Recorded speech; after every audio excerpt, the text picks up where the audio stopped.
Wrestling fans, are you ready? For the thousands in attendance and the millions watching around the world, let's get ready to rumble!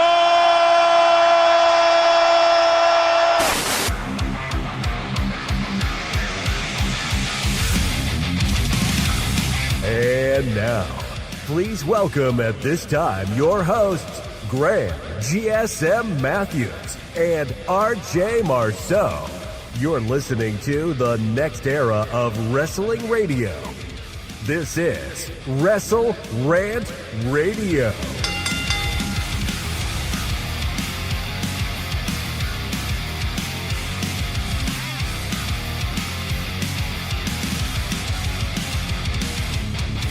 Booyaka, booyaka. Happy June 619, June 19th here today. Of course, Juneteenth, but in other words, it's Rey Mysterio Day for us wrestling fans. Obviously, both days of equal importance. What's going on, guys? Happy Thursday. Hope you're doing well. It's just me, who's Graham GSM Matthews, flying solo here today for the June 19th, 2025 edition of WrestleRant Radio. We have a lot to get into here today.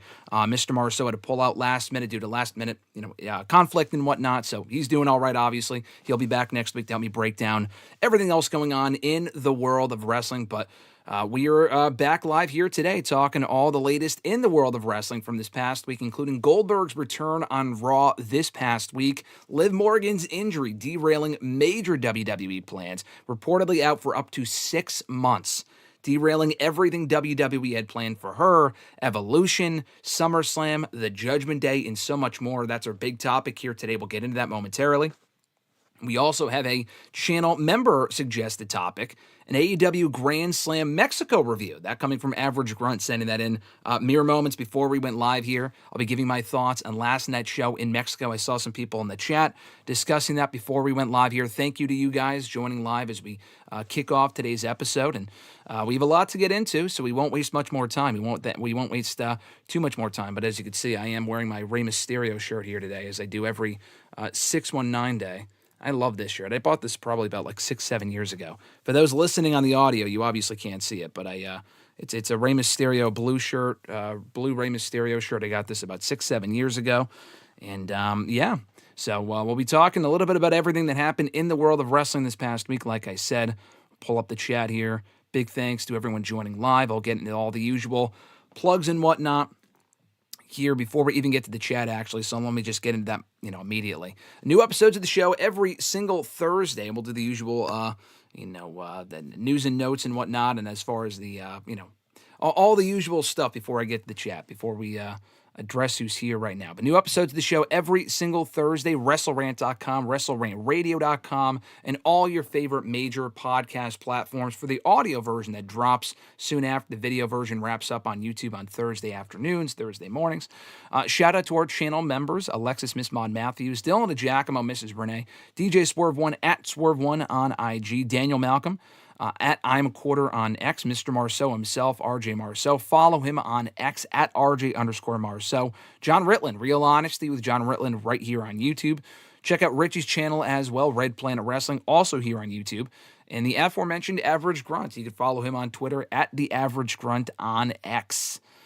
A lot of people joining us as we kick off today's show. Like I said, big thank you to you guys. I appreciate it. If you want to sign up for a channel membership to get a shout out at the beginning and end of every single live stream that we do here on the channel, you can also get top billing and hashtag AskGSM when you send in questions. Like Average Grunt, he sent in a couple of questions this past week. He had his questions answered first before anyone else's on Tuesday. He also gets his topic discussed here first and foremost on WrestleRant Radio. So shout out to Average Grunt. You can follow in his footsteps and become a channel member today. More information in the description box. $5 a month gets you shout outs, like I said, topics of your choice discussed at the beginning of every live stream that we do. Early and ad-free access to certain videos, badges and emojis in the live chats for videos like this one, and so much more. So be sure to consider signing up for one of those, a WrestleRant All Access Pass channel membership. More information down below in the description box. But if you simply want to subscribe and like the video, that is also greatly appreciated. So be sure to do that as well if you haven't already done so. Be sure to like this video if you are watching live or after the fact. It does help out the video quite a bit. You can also check out our Pro Wrestling Tees store that I have not mentioned recently, but you can buy a WrestleRant shirt, WrestleRant Radio shirt available right now over at Pro Wrestling Tees /WrestleRant. We have a basic WrestleRant shirt with a design of the website, design of the brand, whatever. All designed by Alexis, by the way. She did an amazing job. You can check out that shirt. We have a Christmas shirt, a Halloween shirt, a Love Ziggler shirt coming very, very soon. If you know, you know. But a Love Ziggler shirt coming imminently to the Pro Wrestling Tees shop. So be sure to check that out. Coming up very soon over at ProWrestlingTees.com /WrestleRant. I think that covers it all. I think that covers all the housekeeping stuff before we get going here. For a shout out to Fernando and Johnny, both joining. I know talking amongst themselves here as we kicked off the show, as well as Maria, discussing more matches that surprisingly did not happen. That was the topic of Tuesday's #AskGSM. Undertaker versus each member of the Nexus on SmackDown and Undertaker versus Wade Barrett at WrestleMania. We dodged the bullet with that one. We definitely dodged the bullet with that one. Taker and Barrett would have been a fresh match, and it would have been a massive opportunity for The Undertaker. The Undertaker. Yeah, The Undertaker is going to benefit from working with the Nexus. No. It would have been a massive opportunity for Wade Barrett. But, the match probably wouldn't have been great. Wade Barrett was never going to win. The Nexus was already a dead group, even by early 2011. They were the core at that point, and the core sucked. So, thankfully, I'm not really surprised that match didn't happen. It was an alternate path and a match that could have happened, but, probably wouldn't have been all that great. Undertaker and John Cena versus Wade and Justin Gabriel would have been a tag team classic, Johnny says. I don't know if I necessarily agree with that, but, maybe. I guess we'll never know. Maria even said Vince McMahon buried the Nexus after a month. Nobody wanted to see Taker versus members of the Nexus. I agree. That I do agree with. I don't really know if that would have been all that great. Fernando said, actually, on the topic of Dynamite, before we get into it momentarily, that will be the first thing that we discuss here on the show today. My thoughts on last night's show and last night's Dynamite in Arena Mexico, which I thought was a very fun show, actually, overall. Fernando said, Dynamite was disappointing. Too many Lucha Libre multi-man matches on the show. It lost me. I agree. I mean, they had one 10-man tag team match in the main event and then a 14-man tag team match earlier on in the episode. A tad excessive, but the matches were fun. And Dynamite, AEW just in general, is all about the in-ring work. You will have no shortage of great matches on AEW television every single week. Not even on their pay-per-views, but literally on Dynamite and Collision. You will get great matches every single week. But the biggest thing about the shows that really loses me personally is the lack of storyline development and progression. And we've gotten that, thankfully, with Adam Page and Swerve and Ospreay. They're kind of intermingling of the stories with those three and the Death Riders, which still sucks as a storyline, but it's been better recently, which I will say. Admittedly, it has been better recently. But you have that, the Mercedes Mone, Tony Storm stuff, which has been solid so far, among other angles on the show. Just a lot of the storylines that they have been doing for the last couple of weeks, months, really haven't captivated my attention. That being said, though, I think the build to All In, at least the top three matches with Okada, Omega, Hangman, and Jon Moxley have all been, pretty well done. Tony Storm and Mercedes Mone, as we mentioned a moment ago. And I think last night's show in Arena Mexico really did a great job of enhancing the atmosphere and the vibe of that crowd, which was white hot from start to finish. I think just the change of atmosphere and the hot crowd in that building and the great matches we got, and we got some pretty big matches too, like they did MJF versus Mystico, the original Sin Cara, for those unfamiliar. And I thought that was a really fun match despite the stupid finish. I really liked the show overall, but we'll get into it momentarily. As well as Mercedes Mone, I forgot to mention that. It was also newsworthy in the sense that Mercedes Mone has collected yet another championship. Thank you, Fernando, for reminding me of that. She is now the CMLL World Women's champion. The champion of the women's division in CMLL. A fine match with Zeuxis. Is that how you pronounce her name? I know I've seen her before on AEW television. I know they've used her for other stuff, but the match was fine. Mercedes, yet again, has collected gold. I think that brings up her total belt count to, 6? She now holds currently 6 championship belts. So, yeah, I thought it was, the match was fine. I'm not really a big proponent of the whole Mercedes collecting as many championships as possible if she's not going to fucking defend them. But, she has defended the TBS championship. She lost the New Japan Strong Women's Championship. She has some random Austria or Australian championship belt that she won the EWA Women's Championship. Like, who gives a shit about that? Did she really need to be carrying that out on Dynamite? That and, like, the Rev Pro Women's Championship? Again, who gives a shit?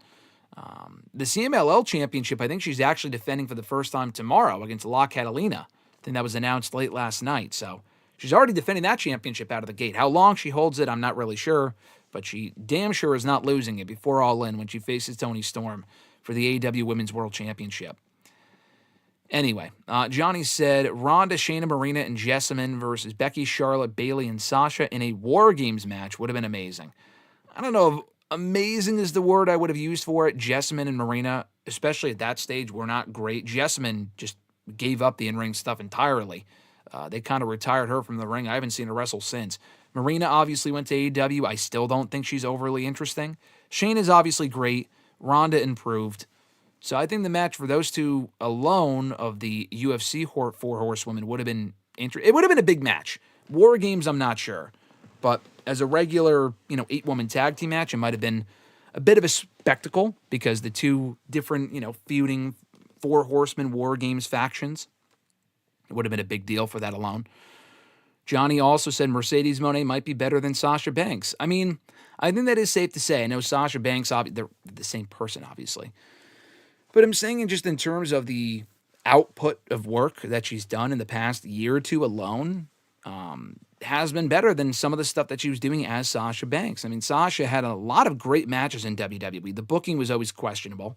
Like, I'm not going to say they buried her, but her run should have been bigger and better. And she held a lot of championships, but albeit for not very long most of the time. And certainly has not been the case for her in AEW up to this point. She's been the AEW TBS champion for over a year, now having won it in May of 2024.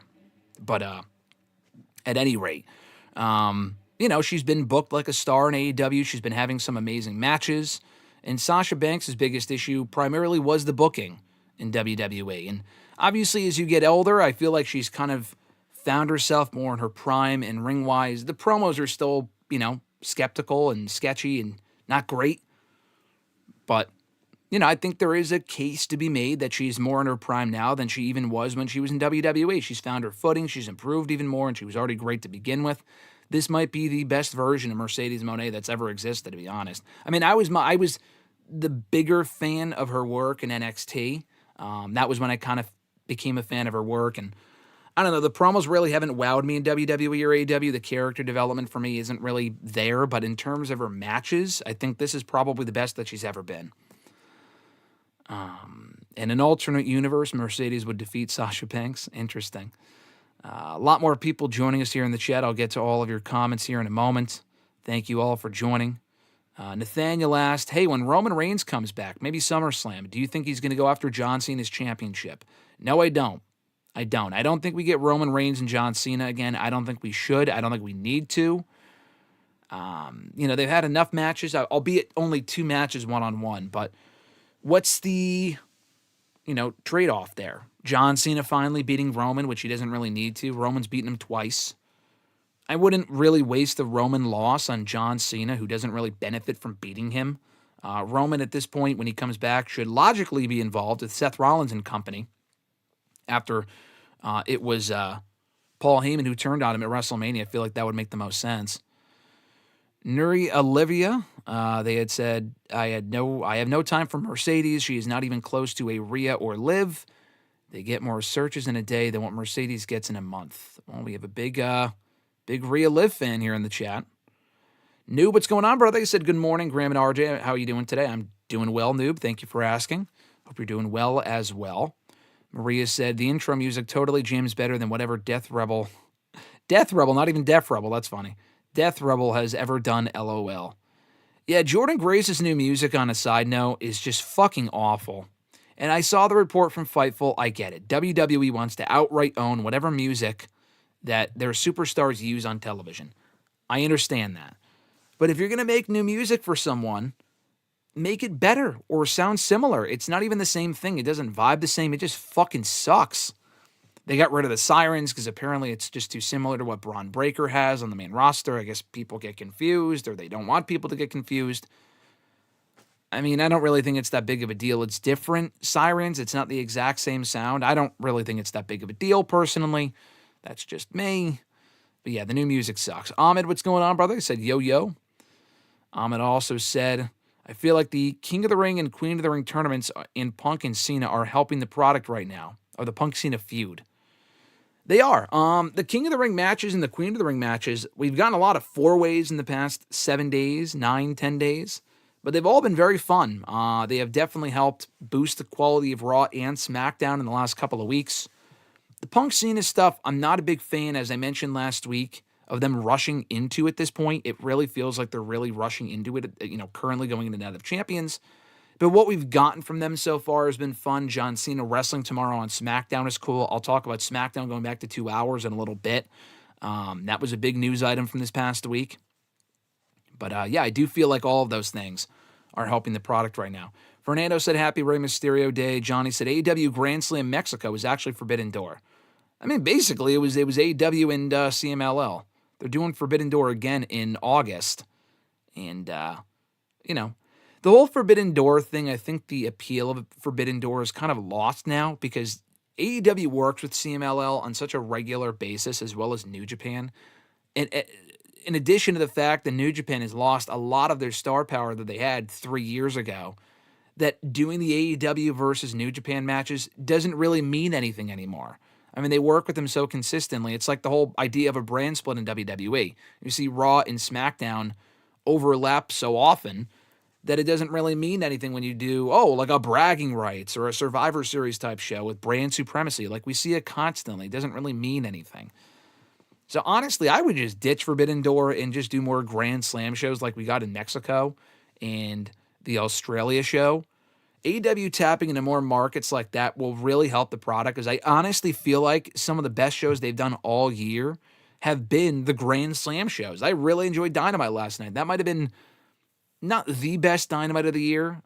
It was definitely second to that Dynamite in Boston over WrestleMania week. That was a great show. Definitely the best Dynamite of the year so far.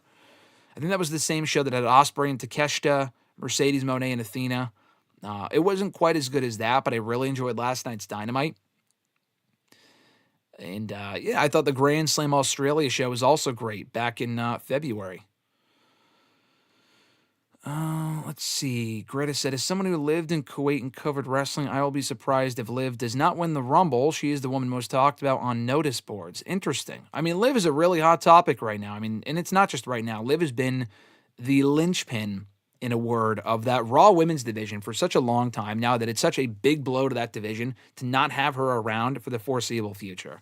Like, it fucks up at least 3 or 4 different storylines or what they were building to, especially heading into Evolution and SummerSlam in New Jersey, which she was probably going to be a part of in her home state, and now she can't be, which sucks. But, I mean, if Liv's reportedly out for 6 months, that takes us to right around Royal Rumble time. She returned to the Royal Rumble from her last shoulder injury back in 2024. She was out in the latter half of 2023, came back in the Rumble in 2024, at number 30, and actually almost won the entire thing. And after coming up short in a few different Rumbles, I think she's been in almost every Rumble and lost every single one. She's lost every single Rumble that she's ever been in, but she has been the runner-up at least 2 or 3 different occasions. For her to win it in 2026 would be a nice reversal of the roles and a nice full circle moment for her, so hopefully that happens. Maria said, how many plans could Liv's injury possibly have changed? She was booked for 1 match at Evolution. Well, think about it. If you watch the show, she was feuding with Nikki Bella, so she was involved with the Bella twins. They were probably building the Liv and Raquel versus the Bella. We'll get into this later, but she was probably going to work with the Bella twins at Evolution. She teased something with Io Sky on Monday, so they were probably going to have a Women's World Championship match coming up or at Evolution. She might have been pulling double duty. We just don't know. Maybe it's Saturday night's main event. Maybe they were going to do Liv and Io at Saturday night's main event and then do the tag title match on Sunday. She wasn't going to beat Io for the belt, but that was probably a match they were building to based on the segment that we saw on Monday night. She's also one half of the tag team champions with Raquel Rodriguez, so that reign just went up in smoke. You got to take the titles off of them or take the title off of Liv anyway, at least Liv, and then put it on someone like Roxanne Perez, who's already involved with the Judgment Day. But that was another thing they were building towards, the Judgment Day implosion with Liv and Dom maybe going babyface, facing Finn and Roxanne at SummerSlam in a mixed tag team match. And now you can't really build to that either. You could still have her on television. I doubt they do that. But if she's not going to wrestle, it's kind of hard to say. So her injury really does mess up a lot of stuff. That Raw women's division, even though she wasn't the main women's champion, really revolved around her. And I'm not saying I want anyone to get hurt, but Rhea Ripley right now, I don't want her to get hurt either. That would have been, and also another big blow to the division had she gone down with an injury, and hopefully she doesn't. And she did last year, a time or two. But Rhea Ripley right now isn't really doing anything. She's kind of directionless. So had she gotten injured, it would have sucked. But it's almost like Bianca Belair. Her getting hurt sucked at WrestleMania. But it didn't really look like they had anything significantly lined up for her, anything massive lined up for her post-WrestleMania. So her going down with an injury when she didn't really affect anything. She can come back soon and then pick up right where she left off, but it's not like SmackDown's women's division is suffering without her. Liv's injury, she's not the best woman in that division or even the entire company by far, but the division really revolved around her. And they can use this as an opportunity to hopefully pivot and focus on other women, give other women more opportunities. And we're not talking Maxine Dupree necessarily, but other women like a Roxanne, who was already getting a bit of a push anyway. You have Stephanie Vaquer there now. Maybe they give her the spotlight. Hopefully they don't just pivot right back to Rhea Ripley and the division revolves around Rhea again. And I like Rhea. She's the biggest star probably on that show by far, especially with Liv being out. But Rhea was already the champion a few different times, at one point for over a year, so I wouldn't really pivot right back to her immediately. But that is an option if they really wanted to go down that route. Grunt is here as well. Grunt, what's going on, brother? He said, hello. I will be getting to your evolution, or not evolution, we were just talking evolution. We'll be getting to your Grand Slam review here momentarily, my friend, that he requested. Nathaniel said, I would love to see Sami Zayn win King of the Ring to see him challenge Gunther at SummerSlam because I don't want Jay versus Gunther again. So yeah, I'll talk about King and Queen of the Ring later, but it's down to Cody Rhodes for the King of the Ring. It's down to Cody Rhodes, Jey Uso, Randy Orton, and Sami Zayn. Take your pick. It's not Jey Uso. Jey Uso and Gunther again at SummerSlam would be terrible. So hopefully that's not it. Randy Orton has, if you win King of the Ring, first of all, he's never won King of the Ring, so that would be a nice accolade for him. But what's the end game there? A rematch with John Cena? Hopefully not. And then him facing Gunther again, we saw that last year twice, and he beat him twice. Did Gunther. So hopefully it's not Orton winning King of the Ring. It's probably going to be Cody Rhodes. Sami Zayn would be ideal, but I'm not holding my breath. Also, hopefully Goldberg doesn't beat Gunther. Let's sure as fuck hope not. I'll talk about that later on. I kind of want to see Goldberg win just to watch the world burn, Fernando. Fernando, you are a masochist. What's the word for someone that just wants to see the world burn, I think it's a masochist. But you're a devil, my friend. You want to see the internet implode, the world burn. Honestly, just rewind a few years. Just rewind a few years, and you'll get that reaction as far as the wrestling fans exploding and imploding and whatnot. When Goldberg lost the Universal Championship or he beat rather the Fiend for the Universal Championship, that was the reaction that you're probably expecting or hoping for. So it's happened before. That's why I can't completely discount the possibility of it happening again. Anna said Mercedes is so cringe now. This is so bad. Her character I'm not really a big fan of. Not the biggest fan of Mercedes as far as her character, but her in-ring work is just second to none, if we're being honest here. A lot of conversation about Mercedes in the chat. Let's see. Alexis saying, hey, y'all. Millennial Noob said, last night's AEW Dynamite was disappointing. Too many multi-man matches. The CMLL women's title match is underwhelming, and a 14-man tag team match just screams chaotic.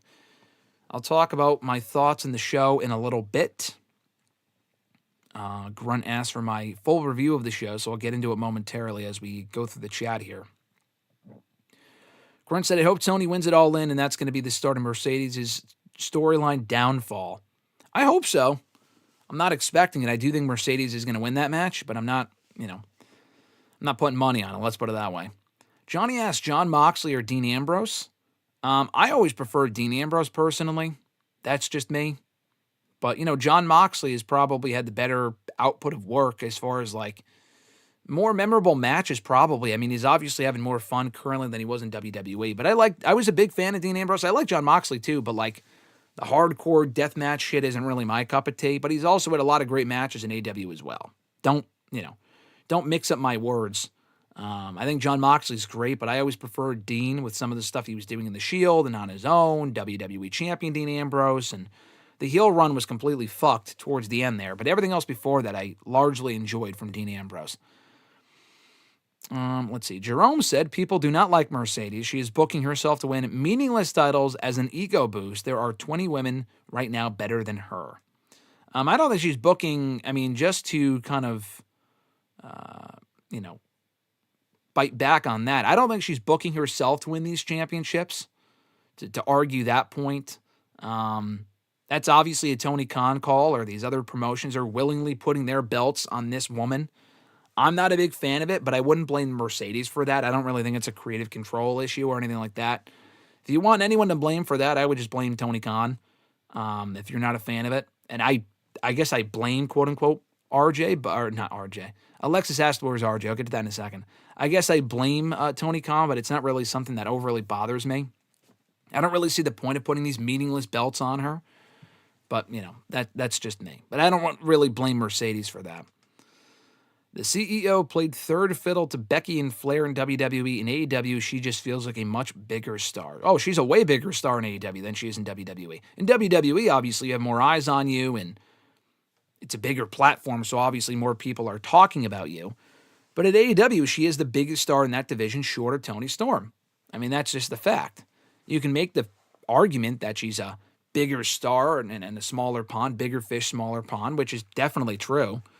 But at least she has the opportunity to really show what she can do, and when she inevitably goes back to WWE, she'll hopefully feel like a bigger star than she was before she left, because before she left, albeit under Vince McMahon, but she was booked like a total afterthought. She was a complete non-factor in that division.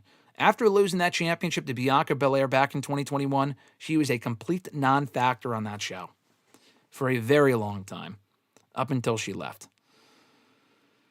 Let's see. Liv cannot hold a candle to Mercedes. Of course not. In the ring, obviously not. Alexis did ask, where's RJ? I said this at the beginning. Yes, something did come up for RJ. Thank you, Fernando, for clearing that up. Something came up last minute. So he was planning to be here, and then literally minutes before we were about to go live, he said he had something come up. So he is not here today, but he should be back next week. But all is well with Mr. Marceau. Hopefully we'll be back on track next week. Like Grunt said, we were talking about this on X, him and I, but they got to do a show in Japan next. I completely agree. I think they should definitely do a show in Japan. I feel like that would make the most sense. Has anyone else been jamming to the music Mystico came out to last night? He felt like a complete fucking superstar last night, Grunt. Did Mystico. Far bigger of a star, this goes without saying, but a far bigger star than he ever did in WWE as Sin Cara. Albeit that was years ago, but still, he was a massive star in Arena Mexico last night. AEW Grand Slam UK should be next. AEW versus Rev Pro. Does anyone give a fuck about AEW versus Rev Pro? No, not really. Rev Pro isn't like a major promotion. They're a big promotion and all, but they're not even like a CMLL, and no thanks. I don't really need to see that. Their Grand Slam UK is basically Forbidden Door, which is what they're doing in the UK at Wembley or near Wembley coming up in August. So I don't really know if they need to do Grand Slam UK, but like Grunt said, I think a Grand Slam Japan show would be sick. Ahmed said, Graham, I think we should celebrate 2 hours SmackDown. 2 hours SmackDown is back. We deserve a celebration, don't we? We do. I didn't bring the balloons. I didn't bring the confetti, but yes, I will talk about that here on today's show. 2 hour SmackDowns are indeed reportedly back. Seeing is believing, but if the word is true from PW Insider, at least for the July 4th episode, which makes sense because I think they're pre-taping that show. When they tape Raw the Monday after Night of Champions on June 30th, I think they're also taping Raw that night. So, I'm sorry, they're also taping SmackDown that night, the same night as Raw. So they can't really even do a 3 hour SmackDown. That would just be fucking awful.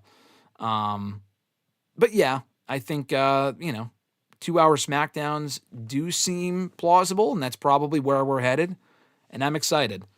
Hopefully that's the case, because 3-hour SmackDowns are tough. Let her be the GM for a while, Eric said, in regards to Liv.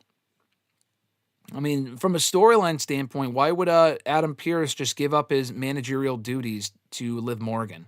That would be interesting. I would keep her on the show in some form or fashion. I don't know if her injury will allow for that, especially if she needs surgery. They'll probably just take her off the show completely, but it would be nice if she actually stayed on the show. Let's see. Hero had said the problem is that Liv has been the best for a couple of years now, but people will only catch up with her or with that in year 2028. I mean, Liv is definitely far and away the, top star in that division at the moment. I don't know about the best, but as far as being, one of the top characters on the show, she certainly isn't one of the top stars. And I think people recognize that. I know you said people might wait until 2028 to come to terms with that, but, I think... I don't know. I think people will. I think people already recognize that even now. Fernando said, no, he was talking to someone else. Eric said, Liv has to be the favorite to win the Rumble next year. I would agree. I think Liv at this point, anyone who's out injured and then is out, scheduled to come back, ready to return around Royal Rumble time, is always the favorite. So that would be a safe bet for sure. I'm going to buy, let's see, Nathaniel said I'm going to go buy New England Patriots gear in August to get ready for Patriots season. Yeah, that football season starts, but not until September, so you got a little while. I'd say a sadist since he wants to take pleasure in her pain. Yeah, as far as us wanting to watch the world burn, Grunt, yes, that would make sense. Nathaniel said, I'm from Seattle, but I grew up a Patriots fan because of Tom Brady, so I'll forever stay a Patriots fan no matter what. And also, Kofi Kingston and MJF are also Patriots fans. Yeah, I've been to Patriots Stadium. I've never been to a Patriots game, but I've been to Patriots Stadium for a couple different events. I've been there to cover stuff. I've been there to for other football games, like high school football games and stuff. It's a nice area over there, Patriots Place in Mass. Great area over there. AEW Grand Slam Puerto Rico, that would be cool. That would be cool. I mean, AEW, or rather WWE, did their Backlash show in Puerto Rico, San Juan, a couple years ago, and it was one of the best B-level shows they've ever done. Nathaniel said, hey, Graham, do you think Becky and Bayley will feud for the IC Championship for the whole summer? I don't see this being a short-lived thing. I do think they'll incorporate Lyra, though. I think the Becky and Bayley feud should last for a little while. I mean, Bayley just came back like a week ago, and they're doing the match next Monday on Raw, which I'll talk about later. But I do think that the match should probably last, or the feud should last for a little while, definitely through Saturday night's main event / Evolution weekend over into SummerSlam. I don't know what they have planned as far as when they do certain matches. I know they're doing Becky and Bayley straight up next week for the Women's Intercontinental Championship on Raw. But when do we get the triple threat that's inevitable as well with Lyra Valkyrie? Do we get that at SummerSlam? Do we get that at another point? I'm not really sure. But we talked a lot about Grand Slam Mexico. I do want to mention this real quick. Grunt sent this in earlier asking me before we went live here. As far as a channel member, he can bring up any topics that he wants me to discuss first here on the show, which actually works so well timing-wise because Mr. Marceau is not here. And he obviously does not watch Dynamite on the regular. But I did catch the show last night. I'm not able to watch the show live usually most weeks, but I did last night. And it was a very fun show. You had Adam Page opening the show, addressing the audience, talking about Jon Moxley and challenging him for the AEW World Championship at All In a few weeks. And I thought that was a cool segment to start the show with, speaking entirely in Spanish for the entire segment, which I thought was cool. Very impressive as well. And Adam Page, honestly, I think he has been for a while, but he's got to be my favorite AEW wrestler on the roster currently. And he probably has been for a few years now, just without me really coming to terms with it. I just feel like his character evolution has been so fucking great. And it makes me even more disappointed knowing now and thinking now that he probably is not winning that championship at All In. He's very likely not beating Jon Moxley for that championship at All In. But I think the road that they're taking to get there between what they did here and the end of the show is well done. It's going to be very disappointing when he loses. I do not see him walking out of that show the new AEW World Champion. It's probably going to go to Darby at some point. I think there's a very real possibility where they have Moxley beat Adam Page at All In, beat Ospreay in England, and then lose it to Darby probably sometime in September, probably at All Out. Probably at All Out in Canada or in Toronto, whatever. Which I know Grunt, I think, is going to be there for, so he'll probably love to hear that. But I would prefer Adam Page being the one to take the championship from Moxley, just get it over with, rip off the Band-Aid. I just don't see that happening. We also had a 14-man tag team match that you guys mentioned in the chat earlier. Atlantis Jr., Adam Cole, Templario, which I misspelled here in my review, Daniel Garcia, Brody King, and Bandito, beating Dax Harwood, Volador Jr., Hechicero, who I fucking love, by the way. Anytime I've seen Hechicero on AEW television or on Ring of Honor TV, I just love the guy. I just love his vibe. He's very good in the ring. I love the theme song. Hechicero, for whatever reason, has quickly become a favorite of mine from the CMLL partnership. There's been a few other, Mystico is obviously great too, but Hechicero is, become a big fan of his. And then also the other members of the Don Callis family, Konosuke Takeshita, Josh Alexander, Kyle Fletcher, and Lance Archer. That was the 14-man tag team match. The Babyfaces won. I thought this was a lot of fun.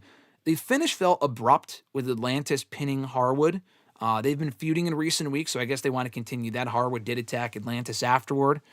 Atlantis is like fucking, 50-something? Let's look it up. Atlantis wrestler. He's got to be like high 50s. He's 62 years old, and he won last night, pinning Harwood in that tag team match. But I thought it was fun for what it was. I thought everyone kind of got their time to shine, and they worked well together. It was a very fun match. You had Kazuchika Okada taking on Mark Briscoe in a non-title match. Also a good match. We've seen this match before, I believe, as part of the Continental Classic last year, but this was a well-worked match. Good way to get Okada on the show after laying out Omega last week. I was wondering when he was attacking Briscoe, I'm like, where the fuck is Omega? Is Omega just a bad person and not saving Briscoe on purpose? Like, what's the reason for that? And then I remembered that it was, Okada that took Omega out last week with that ridiculous angle where he made him bleed from the mouth and all this other sort of shit. So that's why Omega was not on the show last night. But I thought the match itself was good. I enjoyed the match for what it was. Mystico and MJF, I thought had a great, very fun match. Hated the disqualification non-finish with MJF low-blowing Mystico to cost himself the win. But I thought the match itself was a lot of fun. They worked really well together. And like I said to Grunt earlier when he brought it up, Mystico came across like a complete star in that match between the entrance and the crowd singing his song and the energy. And the guy is very, very good. I mean, I really don't know what went wrong with his WWE run. I know he didn't really know the language all that well. And that could be a big issue as far as like translating stuff with your opponents and communicating with them. And that's a big thing in wrestling. You need to be able to communicate with your opponent. And if you speak zero English, that could be a bit of a problem. I think it was also like an ego issue as well. There was heat on him from the start. So it never really was a good fit for him. And I think he was there for a few years, actually. I know the Sin Cara character lasted like 9 years, 8 or 9 years. But it was Hunico from late 2013 onward. I think the original Sin Cara was there from early 2011 through late 2013, if I'm not mistaken. He spent a lot of that time either hurt or on the sidelines, not really doing a hell of a whole lot. But he's in his element now back in Mexico, killing it in CMLL. I've seen him do his thing in MLW as well, have a great run over there. And I thought this was a fun showing for him on Dynamite. So the Herd Syndicate and MJF were fended off by Mystico, Bandito, a whole bunch of luchadors, Speedball, Kevin Knight, among others, after the match. So it looks like we're headed either for another multi-man match or... I know Knight and Speedball might be challenging for the World Tag Titles at All In. They've done nothing to deserve that opportunity from a storyline standpoint, but that looks like the direction they're headed in. The high-flying 4 million pesos match, four-way match, between Hologram, Leo Rush, Mascara Dorada, and Ricochet was fun. Didn't really serve much of a purpose. I hate matches that are for money because they don't really mean anything, and there's no reason to really...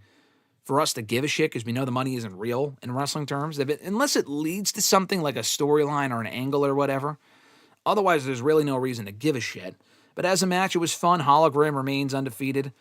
I was surprised Ricochet, honestly, was even in this match because it feels like he should be above this sort of stuff that doesn't really mean much. He should be out there winning other matches or involved in something more important, which he was previously with Swerve and with Mark Briscoe for a brief bit. Now he's kind of back to being directionless for some reason. I'm not really sure why. But nonetheless, I thought that was a fun four-way. We mentioned it earlier, but Mercedes Mone knocking off Zeuxis, I believe is how you pronounce her name, for the CMLL World Women's Championship. The match itself was fine. It wasn't really a great match by any means. It was more about Mercedes just becoming champion yet again and adding to her collection. So she now has 6 belts, I believe, in her possession. She has the TBS Championship, the Rev Pro Undisputed British Women's Championship, which has 2 titles, because I think that was even, those 2 titles were unified or merged or whatever, so she has 2 belts. It's like Roman Reigns when he was the Undisputed Universal Champion. It was basically one undisputed championship, but he had 2 belts. So she has those 3 belts. The EWA Women's Championship, some sort of Australian or Austrian title. Okay. The Owen Hart Cup title that she won from winning the Women's Owen Hart Cup back at Double or Nothing. And now the CMLL World Women's Championship. So she now has 6 belts. And very likely will add to that and win a 7th. Unless she loses one of those other championships before All In, she will very likely become a 7-time belt holder, I guess, at the same time by beating Toni Storm at All In. And they furthered that feud after this match. I think the feud's been going well. It's much better build than what we got from them last week or the week before. I think 2 weeks ago might have been the talking segment they had on the show, that was good. I enjoyed that. But yeah, I'm just not a big fan of Mercedes going out there and collecting all these championships, the whole belt collector thing. With Kenny Omega, people will point to the idea, oh yeah, we've seen it before. We have seen it before.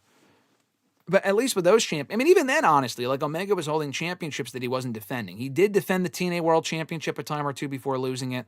And even that he lost to someone else on the AEW roster, and that was kind of fucked up, but whatever. The Mega Championship, the AAA title that he held, I don't think he ever defended that. I think he won it and then kind of held on to it before he had to vacate it, so that was kind of garbage. I'm just not a big fan of people collecting titles if they're not going to defend them. They're basically just props at that point. And like I said earlier, I don't blame Mercedes Mone for that. I don't really think it's her booking her own shots and her own title wins and having creative control, blah, blah, blah. That's a Tony Khan call and the call of all these other companies that want to put their belts on this woman to get more exposure. Now, the thing is, if Mercedes wins the Rev Pro Undisputed British Women's Championship, is she even fucking defending it? That's my point. Like, the EWA company brought her in to win their title. That's cool. Does it lead to an uptick in business? The thing is, I don't give a fuck about those companies. I don't go to those companies. I don't really care. I really do not give a shit about Rev Pro or EWA or whatever. So Mercedes holding those championships really doesn't do anything for me personally, because it doesn't really add to her character on the show at all. It's just a useless belt. Like the TBS Championship and even the Strong Women's Championship, I can understand, because those are 2 titles that we've seen before on AEW television. The Rev Pro shit, the EWA shit, I don't really give a fuck about that. Even giving her the CMLL Women's World Championship, that one even makes more sense because at least they work with CMLL. But I don't know. For me personally, it's hard to give a shit. And I also don't really love the idea of her winning all these championships and very likely the AEW World Women's Championship as well.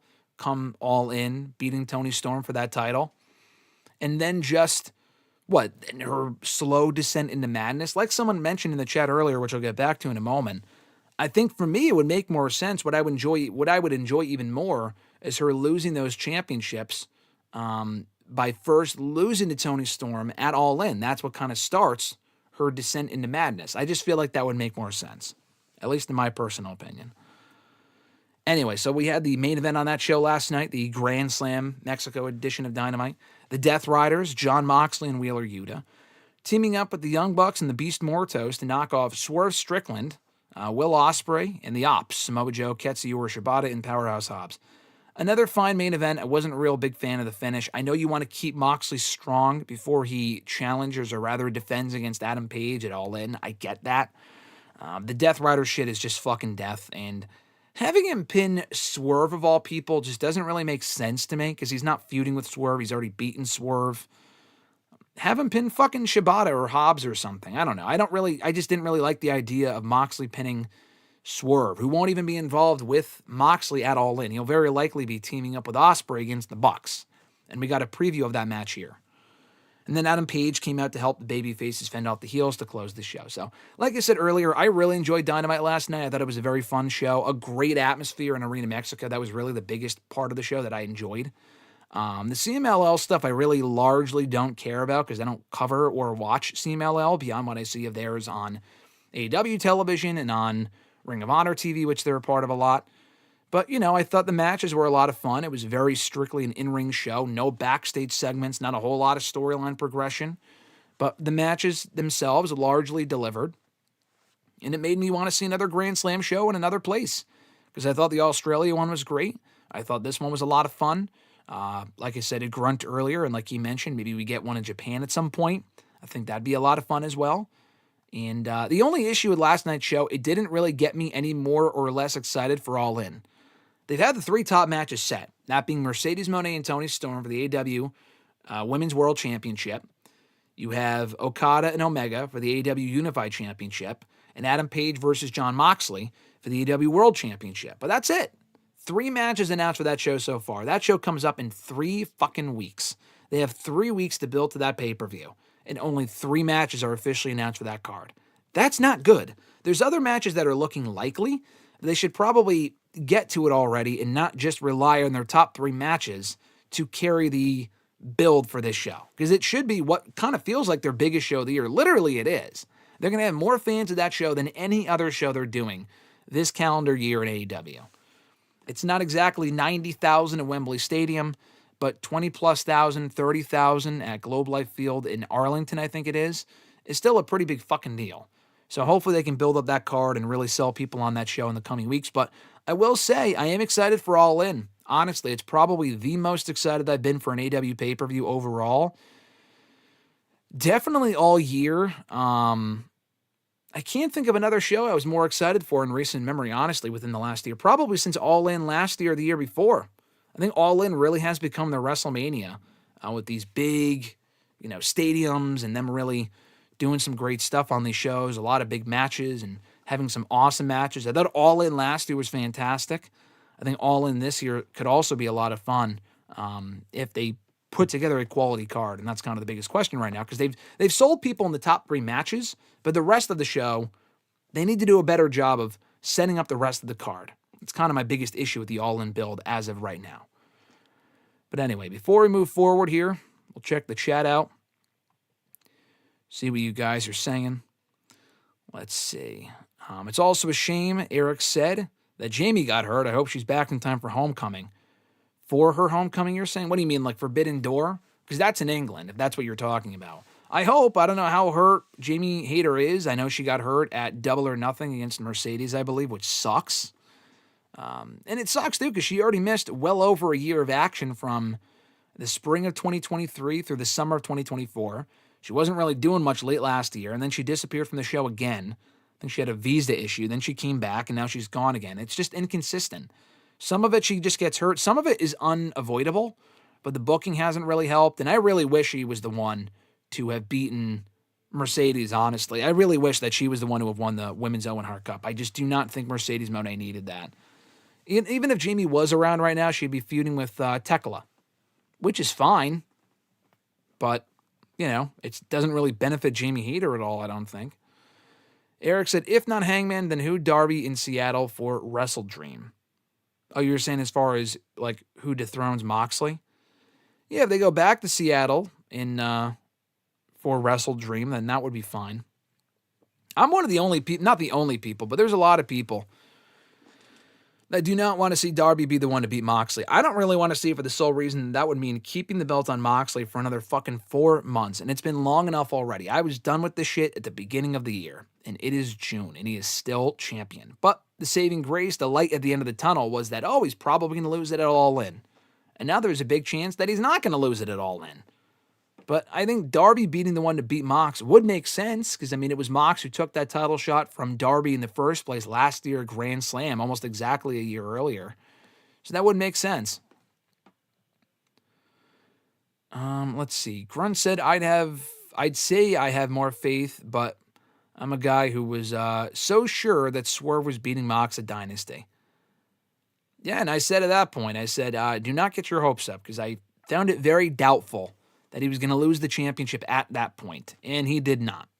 I hate to have been right about that one. Nathaniel said, at this point, I think Adam Copeland returns after All In, and hey, maybe he turns heel and wins the TNT Championship next year. Does he really need the TNT Championship again, though? I know he never technically lost, he had to vacate it, but he already had a few months as TNT Champion last year. I'm not saying I wouldn't want to see it. I love Adam Copeland. I'm a big Edge fan. But I feel like it's more likely in his last year or two of his in-ring career, he holds the tag titles with Christian. I do think at this point I agree. I think the plan was to do Copeland and Christian versus FTR for All In, but it would have felt too rushed. They would have had to get Christian and Copeland back on the same page before that show, and it just wasn't working out well time-wise, so they just held off, and now FTR is kind of like directionless right now. They're on the show most weeks, but they're feuding with CMLL guys and Daniel Garcia. I don't really care about that sort of stuff. And then Christian is kind of busy with Nick Wayne right now, so maybe they can hold off on that until, as opposed to All In, they can wait until September. I know Copeland's very close with FTR, so he's probably going to want to work with them when he gets back. Him turning heel when he returns doesn't really make sense. Would he not want revenge on FTR first? I feel like him and Christian versus FTR for Toronto at All Out in September is the play. My Los Angeles Lakers got sold yesterday, Nathaniel said. Interesting, I did not know that. AJ said, random question, but what's your favorite John Cena attire? And what's your worst? My favorite is his Bulldog shirt in 2007. Worst is his purple 2010. Good question. I hated the purple gear. Made him look like fucking Grimace, the McDonald's character. So that might be his worst, to be honest with you. My favorite, I wasn't really watching. I know some of his shirts from earlier in his career, like the jerseys and stuff. But he had a really cool old school shirt. It was like a John Cena Pac-Man shirt.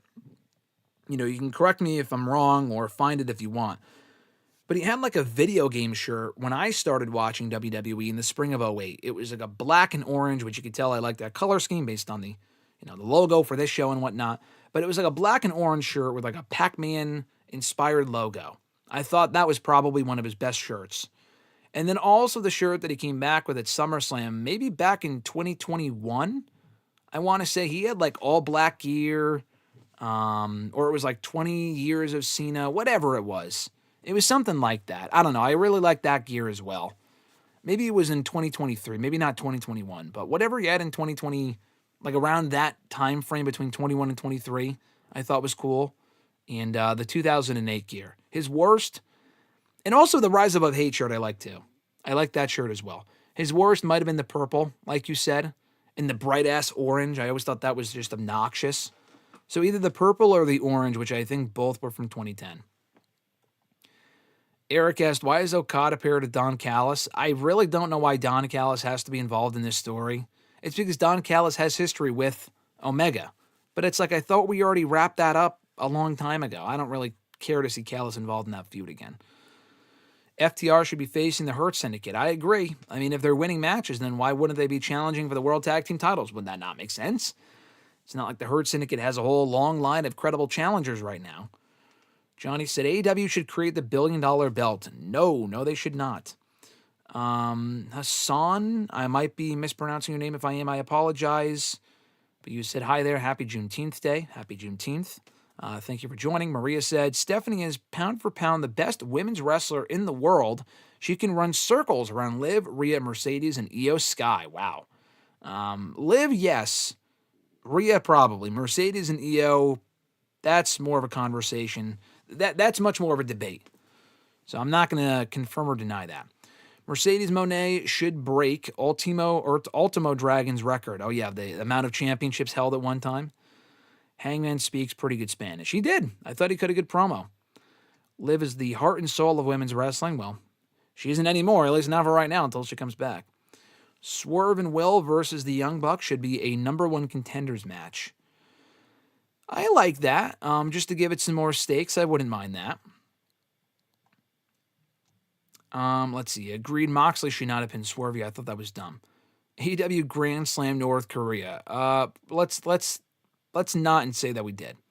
And nothing announced for Ring of Honor Supercard of Honor, Grunt said. Yeah, that doesn't surprise me. They clearly do not give a fuck about Ring of Honor, so that does not shock me. So, that's not even really worth complaining about because it's not like they've ever really given a shit about Ring of Honor since they bought it anyway, so that just is what it is. Let's see. Fernando said, no Athena on AEW is a mystery. People should start asking questions. We are asking questions. A friend of mine, his name is Rick Uccino from Sports Illustrated. He actually asked Athena about it and said, do you hope to be a part of All In? And she goes, it's not looking likely. I would like to be on the pre-show at the very least, but it's not looking likely I'll be on that show. And I don't know if people have asked Tony Khan about it at the press conferences or people have just given up, but it makes no fucking sense. I mean, realistically, you can just ask him, why are all the other Ring of Honor champions on Ring of Honor television? Like Sammy and Dustin, they're on AEW television. They're the AEW World or the Ring of Honor World Tag Team Champions. The Ring of Honor World Champion is Bandito. He's on Dynamite and Collision a lot of weeks. What other titles do they even have? Who are the fucking Trios champions? I think it's Dustin and the Von Erichs. Okay, the Von Erichs aren't on AEW television, but they don't really need to be right now anyway. Yeah, Athena really should be on AEW television. Champion or not, she should be on AEW television, but she's not, and it makes no sense. I was hyped for Revolution for sure, and it delivered in spades aside from the main event, Grunt said. Yeah, I was looking forward to Revolution. We did a Revolution prediction stream here a couple of months ago, and I enjoyed the show aside from that main event. I think that main event was why I wasn't looking forward to the show, but I was looking forward to it overall. And it was a very good show beyond that terrible main event. Fernando said, I got my tickets and I'm ready for Superman. I'm looking forward to Superman too. You talk about hype level. I'm looking forward to that in a couple of weeks. Who should Tekla feud with now, Johnny asked. Honestly, take your pick. I mean, you could pull up the AEW women's roster right now, and they have what feels like 100 women under contract that they're doing nothing with. I mean, Thunder Rosa, I feel like would be a good pick. Chris Statlander, I think it might be busy with Willow and the Death Riders or whatever the fuck they're doing with her right now. I kind of lost track. But probably Thunder Rosa. I feel like she would make sense. Fernando said that damn injury bug is taking out women's stars. Yeah, unfortunately so. Tekla versus Athena at All In. I don't like that. Because Athena would probably have to lose. Tekla just debuted, so neither of them should be losing at this point. Nathaniel said, I still live in Seattle, but I'm working on moving to Foxborough, Massachusetts in 10 years to work for my New England Patriots. Oh, good luck with that, Nathaniel. That's very cool. Let's see. Nathaniel said, I would be so happy and emotional to see Cope and Christian together, maybe at All Out. Well, that's what I'm expecting. Copeland and Christian at All Out. Grunt says, yes, gimme, because he's going to be there, so he's looking forward to that. What's your favorite international wrestling event, Fernando asked? I don't know. I mean, there's just been so many. I think, I don't know if it's international necessarily because it was in Canada, so I think this counts. Would it not count because it's not in America? I don't know. But the, what was it? The not Stadium Stampede, Canadian Stampede show, the In Your House show back from the summer of 97. Thought that was an awesome show. That's among my favorites. Trying to think of other shows that happened in England that WWE has done. Clash of the Castle 2022 was a great one. Really enjoyed that show. The Lyon, France Backlash show is one of my favorites as well. I thought that show was fucking awesome. The Puerto Rico show, it wasn't international. But I thought that Backlash show back in 2023 was also excellent as well. So there's a few of them. Johnny said John Cena should look like the Hamburglar in Ronald McDonald next. Hopefully not. He's already had a few dumb enough, attires. So, maybe. I don't know. He changes his shirt every week at this point with every city that he goes to. So that might be inevitable. I don't know. Eric said, AEW might have the worst tag team division of any of the three big promotions. Yes, I would split Raw and SmackDown. I mean, it might. I mean, I would probably put AEW's tag division over Raw's. Raw's tag division is almost fucking non-existent. SmackDown's is the best. AEW at least is number 2. Maybe 3, but I would say probably 2. Nathaniel asked, how would I feel if Ron Killings beat Cena? I think he should. I mean, why would Cena just go in there and beat him again? And with all the momentum and the hype and the buzz that Ron Killings has right now, why would he just go in there and lose again? I just feel like that'd be stupid. So I think Ron Killings should beat Cena. It's a non-title match. Maybe they build to a third match. I mean, they've had other matches, but like the third match this year where the championship is on the line, maybe it's Saturday night's main event, the next one in July. That's possible. Grunt said, I still have copium that they'll turn Ring of Honor around at some point. Well, it's been 3 years, Grunt, so I've run out of patience. They've owned the brand for 3 years now. If it hasn't happened yet, it's not going to fucking happen. I thought Athena and Billy were supposed to have a tag match last night. That is for the Ring of Honor. That's for the Ring of Honor show. They taped Grand Slam Australia, the Ring of Honor edition. So that wasn't on Dynamite. That's airing on Ring of Honor at some point, maybe next week or the week after.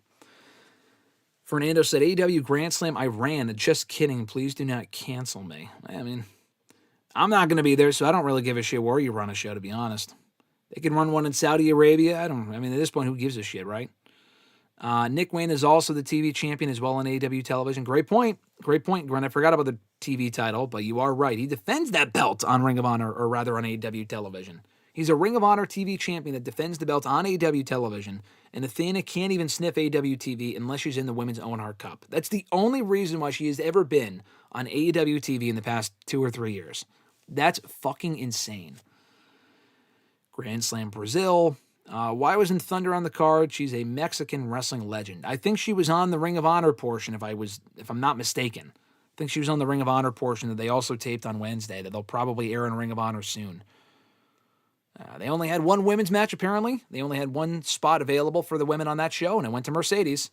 So no real surprise there, I guess. AEW Grand Slam Krypton and Asgard, LOL. Hey, why not? Grunt also said, before we move on here, I keep forgetting the New Day are the champs until I see posts from Xavier posing with the belts on my feed. Yeah, because they barely defend the belts, and when they do, it's not really anything important. It's like the New Day, the Viking Raiders, and the Creeds. They have A-Town Down Under as well, but in the Judgment Day. But they're not really on the show teaming consistently, so it's kind of hard to forget that there are teams that are involved, in the tag team title picture at the moment. Grunt said, yes, she was at Global Wars. All right, well, there you go. They did the Global Wars show last night, not during Dynamite, but after Dynamite, before Dynamite, whatever it was. So I think she was in action on that show. Nathaniel said, I think we'll see Cody beat Cena at SummerSlam, I think is what you mean. Hopefully The Rock or Travis Scott do not appear. I mean, The Rock appearing would actually make sense because he hasn't appeared yet since the heel turn, so that would actually be nice. Travis Scott, I really don't give a fuck about, so that would do nothing for me personally. Nathaniel also said WWE needs to get rid of the women's belts, or maybe the Bella Twins will win it. I think you mean the tag titles. If you're saying all of women's belts, that's kind of a problem, Nathaniel, but I think you mean the women's tag team title belts. The best part of the Bella Twins winning it, Mr. Marceau said this last week, if the Bella Twins win it, then maybe they can immediately retire those belts and throw them in the garbage and we can move on. That would be the only benefit of the Bella Twins becoming the tag team champions. I know they've never held them before, so it'd be a nice moment for them. Great. You can have, them win the belts, immediately vacate it, and then just move on. I think that'd probably be the best way to go about it, to be perfectly honest. Because otherwise, I'm not really sure what else you would do with the Bella Twins as tag team champions. And it's not like those belts mean anything anyway. There's no real teams. So why not just give them the moment of them winning it and then just immediately retire them with them as the final champions? I feel like that would make the most sense, at least in my opinion. Eric also asking, how was your birthday weekend, by the way? It was great. Thank you for asking. I appreciate it. Excuse me. But, we went to Disney the weekend. My birthday was technically 2.5 weeks ago. We spent the weekend after my birthday in Disney, which was great. We missed no streams here. No time was missed here on the channel, but, we went to Disney that Saturday, saw the closure of the Muppets ride, which was a lot of fun, and we headed right back home on Sunday. So we weren't there for all that long, but the time that we did spend in Florida was a lot of fun. Anyway, so we'll move on here to the other topics as we move along here on the show. Don't want to be here for 2 hours, but it looks like we probably will be. Just a lot of activity in the chat. I appreciate you guys chatting in. So if you are joining live, be sure to like the video. I would appreciate it if you haven't already.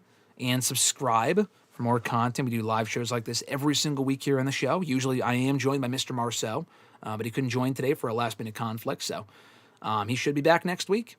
And I was trying to get someone else to join me on the show last minute. That's why we started like a few minutes after 12.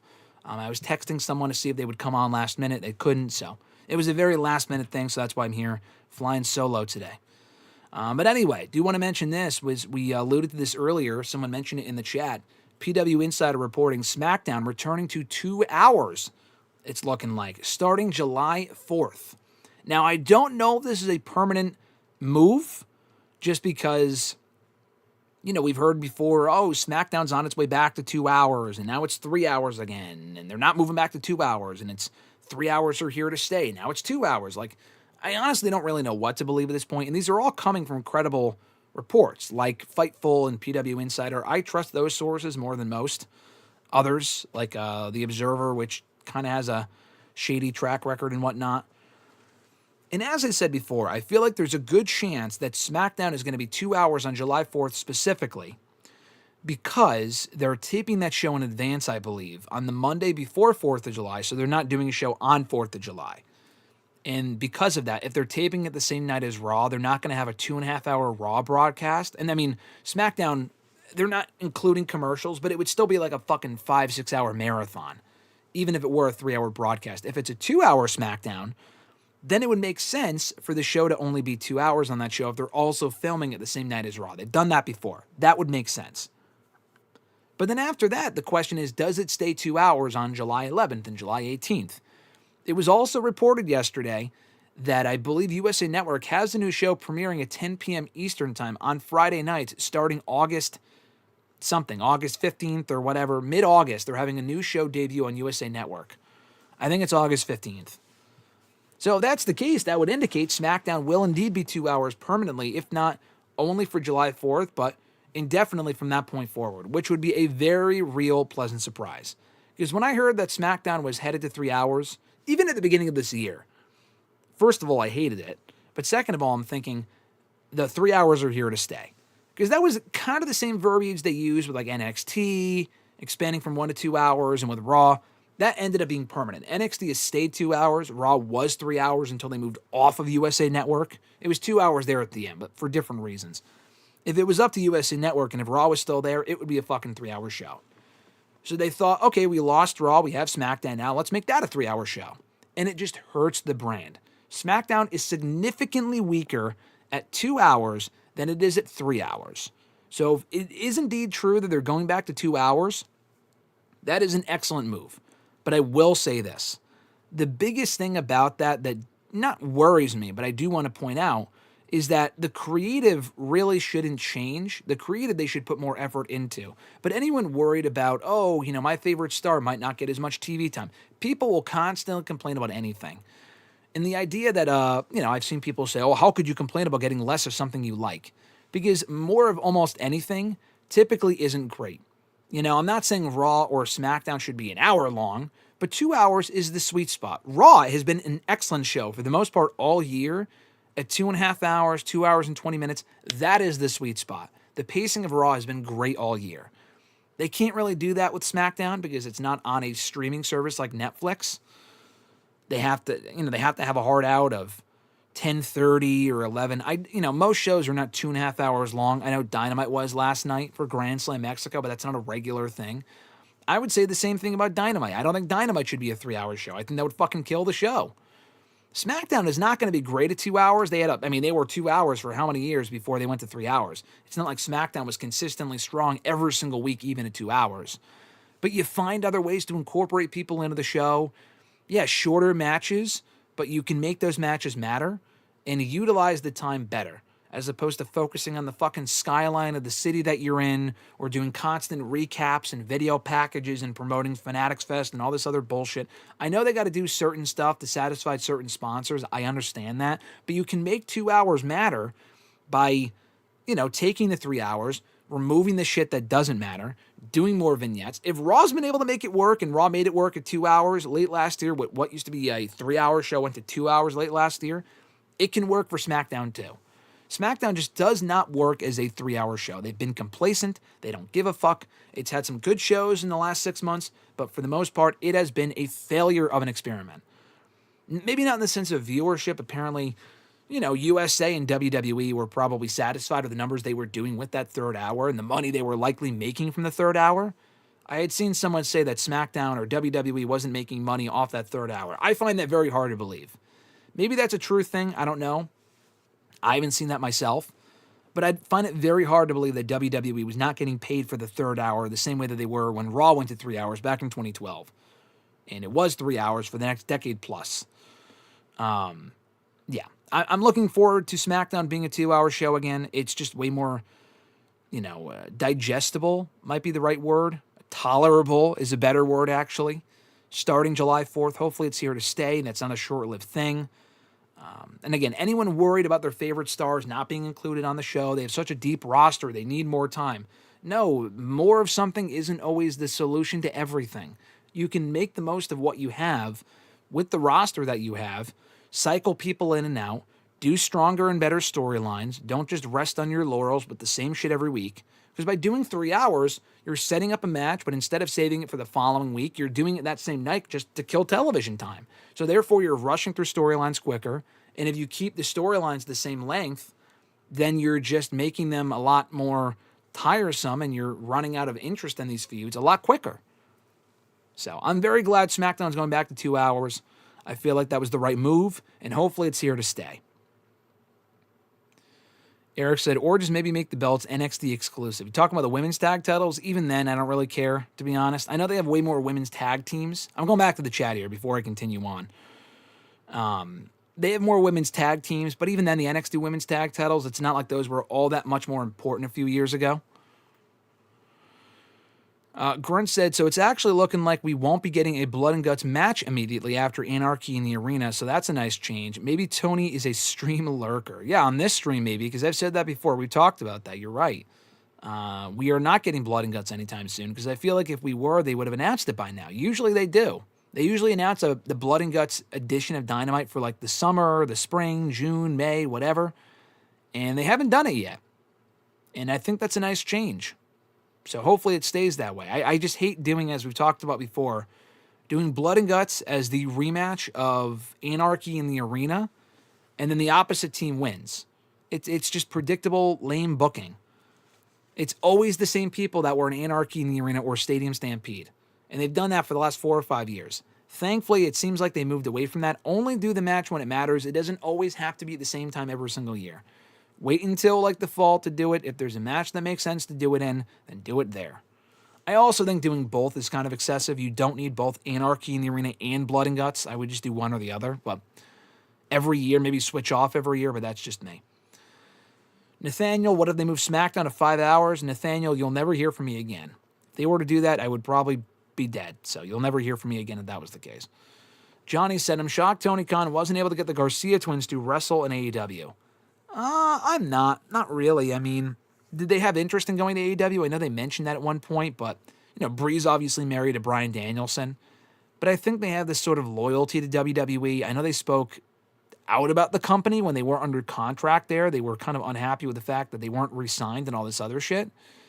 But now they're back in bed with them, so they don't really give a shit at this point. Now they're happy to, sing their praises and whatnot. But what would they have even done? What would the Garcia twins have even done in AEW that would have been worth a damn, to be honest? Noob said, it seems like WWE better do some pivoting going into Evolution 2. It seems that way. We'll get into that in a moment. I want to talk about Liv's injury next. Eric said, now I'm worried about the SmackDown tag division because Triple H was clearly using the third hour to perfect the tag division. That's true, but I mean, the tag division was getting some love even late last year with the Bloodline and DIY, the Machine Guns. I mean, they were doing stuff with the tag division even then. Late last year when the show was still 2 hours. So, I don't know. I do worry a little bit for the tag division specifically. But hopefully, that just encourages them to get more creative with the third hour. Fernando said 3 hours of SmackDown was an absurd idea. It was. It was just an idea to make more money and increase viewership. Because what other shows does USA Network even have that they could put on Friday nights? There was a point many, many years ago when I, still really, really watched religiously the USA Network and loved the network. I would spend my Friday nights watching Monk, watching Psych at 9 and 10 p.m. Now, if you watch USA Network at that time, it's fucking SmackDown. You're watching Meechin versus Piper Niven. Who gives a shit? Who cares? I mean, I like those women, no disrespect to them. But, what happened to the glory days of USA Network? Not this Crisley Knows Best shit, which thankfully got canceled and whatnot, because the guy went to jail, but now he's out. Who cares? I don't even know what they air at this point at 10 p.m. Or 11 p.m. after SmackDown's over. It might be Law & Order SVU. I have no idea. But the glory days of USA Network have been over for a very long time now, unfortunately.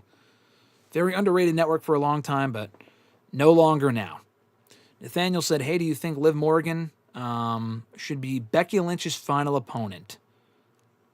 No, because it's not like Becky's retiring anytime soon, so I don't necessarily agree with that. Maybe down the road, but that won't be anytime soon, probably not. Grunt said, but Graham, how will we know who's there if they don't show every single person showing up to the arena? I like that they do that, but they don't need to do it every single time. You know what I mean? Like, you can save time by cutting out some of the bullshit. Like, when I start these shows on DVR, after the fact, I can get through so much of these shows by fast-forwarding the first 5 to 6 minutes. Between the recap packages, sometimes an intro video, the walking through of the arenas and the entrances, I can save 6 or 7 minutes through that shit alone. Maria sent in a couple chats here. I'm calling BS on SmackDown not making money on the third hour. Yeah, me too. I don't really believe that. I'm not really sure where that got started. Maybe it's true, but I find that very hard to believe, because why would WWE do that if they're not being paid for the third hour like they were with Raw? Maria said the Garcia twins would be nothing without WWE. Let's be honest. They are not good wrestlers. They're not great wrestlers. I mean, I don't know if they would they be nothing without WWE? Yeah, WWE made them stars, but they also were responsible for the Total Divas movement and stuff like that in the early 2010s, which was a very popular show and brought in a lot of new fans. So yeah, would the Garcia twins have become big in wrestling had it not been for WWE? Obviously not. But they did have their fair share of contributions in the company. They won titles, and they brought in a whole new wave of fans through their show, 10 plus years ago. So for that alone, they did make their impact on the company, on the company's history for sure. When did Becky announce her retirement? I don't think she ever did. Eric said, please bubble wrap Naomi, Bayley, and Becky. Yeah, we don't need them getting hurt, especially with Liv getting hurt and all these other injuries and whatnot. We don't need any of them getting hurt either. I would be fucking livid. If Naomi got hurt before she could cash in her briefcase, that would be terrible. Maria said, why on earth do we need to see wrestlers walk into the arena? I don't get it. It's more of an aesthetic thing. It's more of like they do that in sports and shit. I don't really mind it, but when you do it so often, that's kind of my biggest problem. Grunt said, can I just say that I think it's really cool to see Shibata in the mix of the world title storyline in wrestling and TV main events, from having to retire to being a champion in the number 2 U.S. promotion. Yeah, that is pretty cool. A lot of people never really thought that Shibata would wrestle again, and then he was cleared finally, and they were only doing exhibition matches with him in New Japan, and then Tony Khan said, hey, I'll sign you and I'll actually use you. He was the Ring of Honor Pure Champion at least a time or two. He's now 1/3 of the Trios Champions in AEW. Pretty cool that he's in AEW too, not just relegated to the Ring of Honor. So, yeah, that's cool. It is a nice turnaround. Teaming with Samoa Joe, no less, exactly. And Eric also said, they aren't great wrestlers, but Nikki can be a good promo. Yeah, no, they've never been great in the ring, but I will give Nikki credit, though. Even in the ring, though, she did improve. She was having some quality matches on SmackDown when she returned from her neck injury in 2016, and she had that last run from SummerSlam through WrestleMania. She was having some pretty good matches with a few people. Carmella she worked with there for a while. She was working with Natalya there for a little bit. The mixed tag team match of Mania was fine. She was having some pretty good matches on SmackDown during that stretch. So she at least, Brie was never great. I always thought Nikki was the better worker of the two and the better promo. Brie was always inferior in pretty much almost every respect. But, Nikki at least improved a fair amount as she moved along in her career, which was nice to see. Speaking of the Bella Twins, though, we got to get to this. Liv Morgan injury update. During a match on Monday's Raw with Kairi Sane, she was unfortunately injured literally within seconds of the match starting. Like, mere moments after the bell rang, I think they may have done 1 or 2 moves. Kairi Sane took her to the ground, and it was not Kairi's fault. So for anyone saying or starting to think, oh, Kairi Sane involved in yet another injury, because she was in the match where Zoe Stark got hurt a couple of weeks ago. There is more of a case to be made that Kairi could have done something differently in that match to prevent Zoe from getting hurt than in this match with Liv Morgan. This was a complete freak injury, as I put in the headline of the video. A complete freak injury for Liv Morgan. There was no way of avoiding this. And because of this one freak injury, per WWE, they have not officially announced anything, but per WWE through the dirt sheets, Fightful and whatnot, it's worst case scenario. Because the belief is that she's going to miss upwards of 6 months of in-ring action and be off WWE television. Now, WWE has said nothing about this, so we don't know about her status as one half of the WWE Women's Tag Team Champions, if she can stay on TV as an on-air personality. Someone mentioned earlier in the chat, maybe having her work as GM. From a storyline standpoint, I'm not really sure how that makes sense, But then again, they had Sonya Deville when she was out of the ring back in 2021 working as Adam Pearce's assistant. And they kind of made a case for it then as to how that made sense.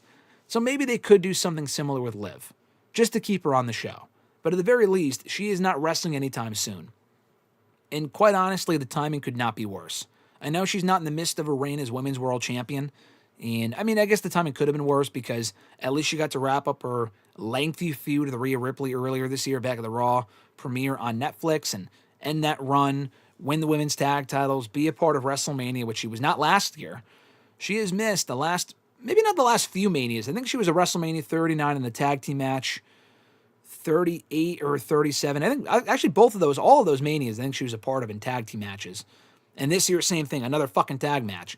But at least she was on the card this year after the great year that she had in 2024, because she was not a part of WrestleMania despite being healthy last year. But nonetheless, she is seemingly off Evolution.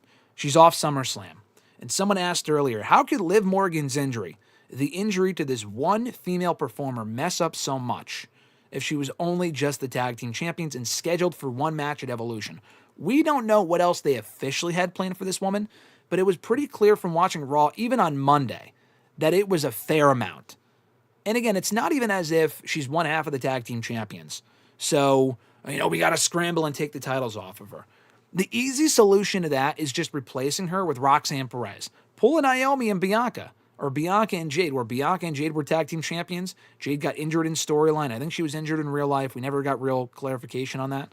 But in Jade's absence, Naomi was kind of just given the women's tag team titles and officially recognized as one half of the WWE Women's Tag Team Champions. In her absence, that's what they did. So they could do something similar here where they just give the belts to Roxanne because she's kind of like an ally to the Judgment Day, not an official member of the group, but she steps in, wants to prove herself to Liv Morgan because she won last week's Queen of the Ring Fatal 4-Way quarterfinal match. But her spin on it was, hey, Liv, I prevented you from getting pinned. I may have won, and you didn't win, but I still saved you from getting pinned by Kairi Sane or whoever it was. Was it Kairi? I don't think it was Kairi. I think it was someone else because she went on Raw. She went on Raw last week, so she did pin Kairi. I'm thinking it was Raw this week. It wasn't because Liv was injured in the match with Kairi this week on Raw. But anyway, they could have Roxanne slip right in there. That may solve the Bella Twins issue because it looked like they were either setting up Liv and Nikki one-on-one, which would have been fine, honestly. I was more looking forward to that than a Bella Twins program with Liv and Raquel. I understand maybe wanted to give the Bella Twins a run as tag team champions. I mentioned that earlier. Not really something I particularly care about, honestly, unless they were to win the belts and immediately retire them because they are basically props at this point that mean nothing. They are pointless props. Beyond that, not really a match I was excited about. But Liv was scheduled to be a big part of that show. She was the only person. I mean, Evolution's in a few short weeks. Evolution, like I talked about All In earlier, and the lack of build really for that show. And they at least have 3 top matches announced. It's the same fucking weekend as All In is Evolution and Saturday night's main event.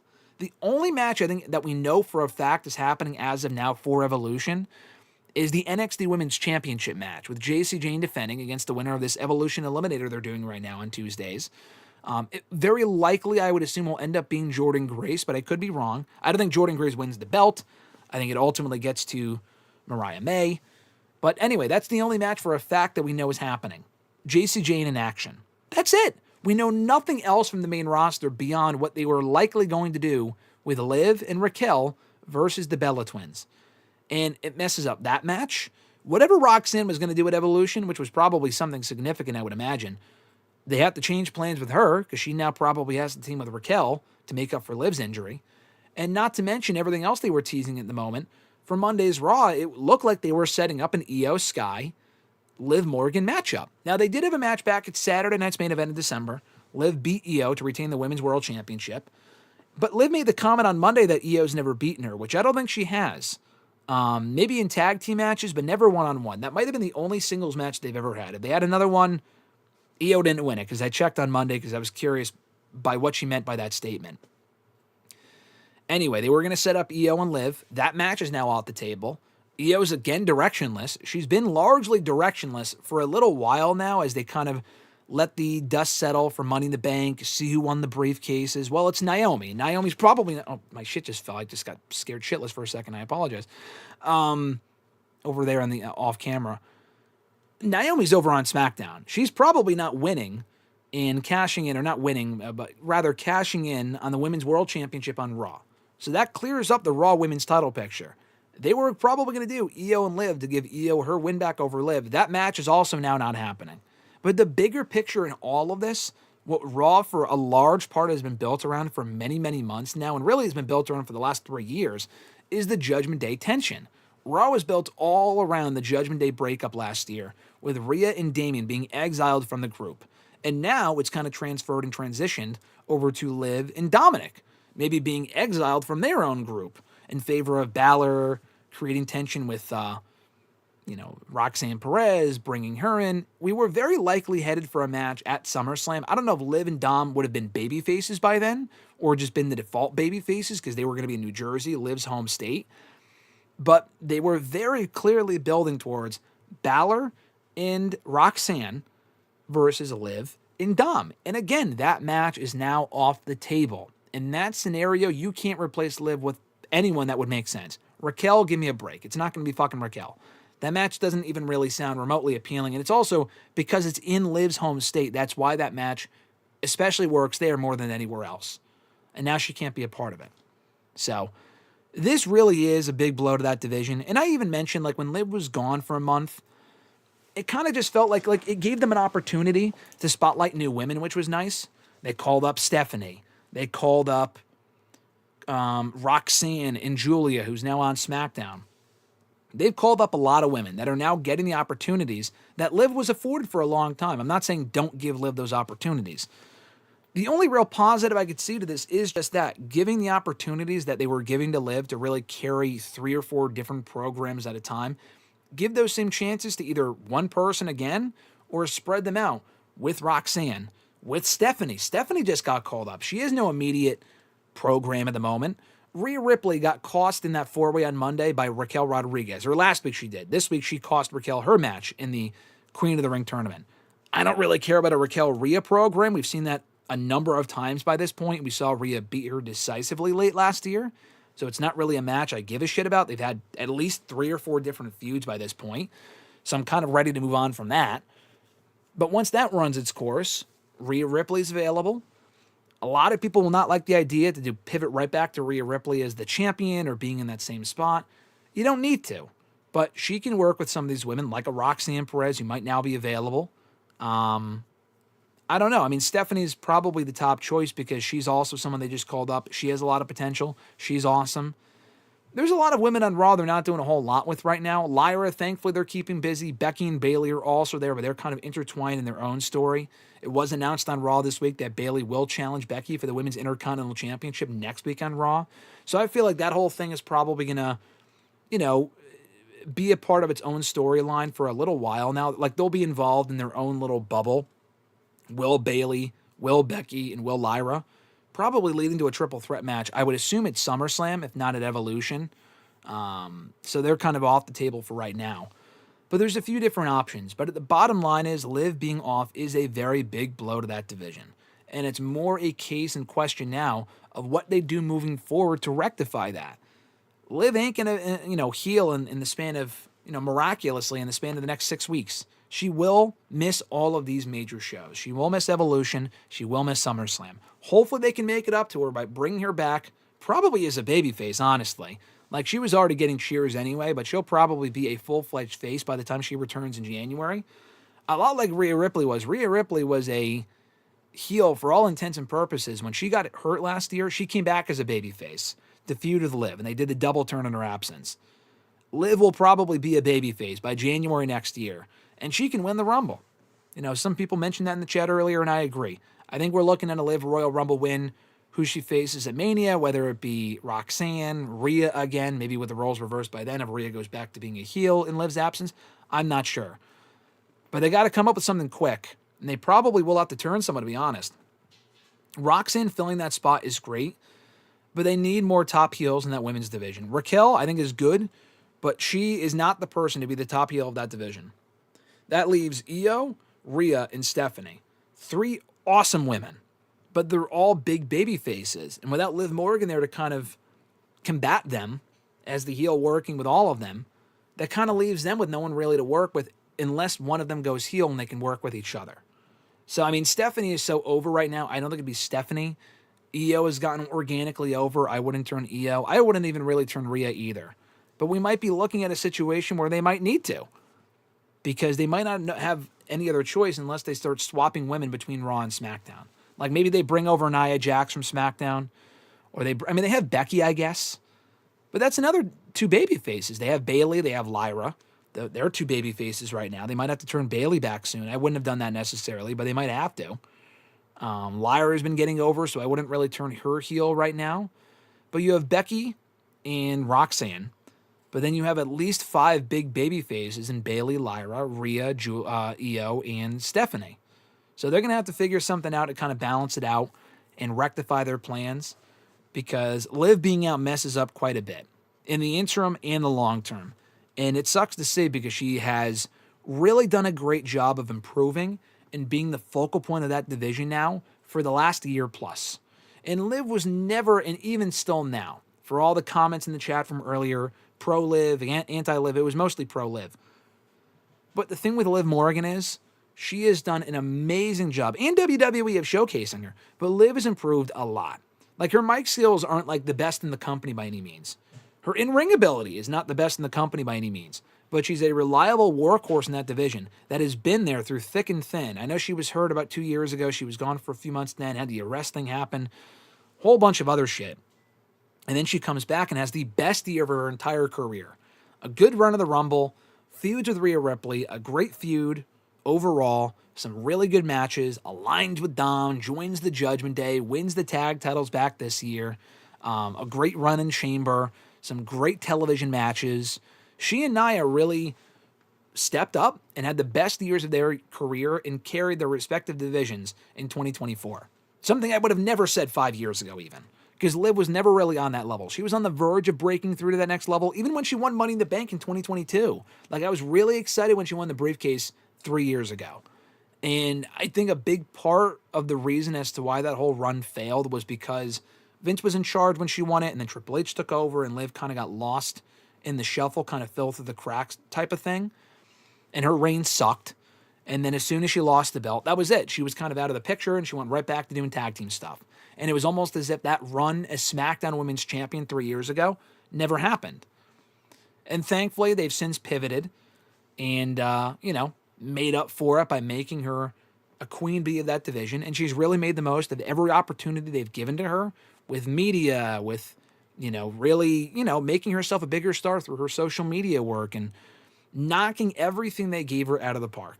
So it comes down to the booking, but it also comes down to Liv herself. And hopefully she can pick up right where she left off and resume that great work when she does come back. Hopefully on the sooner side, but I want her to make a full recovery. If it is around Royal Rumble season, I see no reason as of this moment right now, from when I'm speaking, that she can't win the Royal Rumble in 2025 or 2026. I thought she could win the Rumble in 2024 because I thought it would have made sense. Rhea was champion, Liv and Rhea WrestleMania 40. That didn't happen. But it could happen in 2026, whether it be Roxanne as champion or Becky Lynch. We've seen Liv and Becky a fair amount, but, same thing with Liv and Rhea. But if you reverse the roles, it could make it interesting again. So we'll see. Time will tell. But the situation as it stands sucks. Wishing the best for Liv. Hopefully she gets better soon, and we see her back on the sooner side. And that division will certainly, her presence will certainly be missed. Her absence will be felt for the next several months for sure. Pull up the chat here and see what you guys are saying. I wonder if Roxanne will still Liv from Dom, or still Dom from Liv. It's a very big possibility. Then Liv's come back for revenge. I could see Liv come back for revenge, next year. Very possible. Eric said, speaking of ops, where the fuck is Hook? I don't know. I have no idea. He returned to Double or Nothing, and they just kind of disappeared. Which do you think is better, Fernando asked? AA or AAA or CMLL? I've had more exposure to CMLL recently than I did AAA. I've only really seen AAA stuff before, but I get way more exposure to the CMLL stuff on AEW programming. The AAA stuff that I saw at Worlds Collide was good, But I've come to really enjoy a lot of the people from CMLL. Hechicero, Atlantis Jr. I like. Templario is good.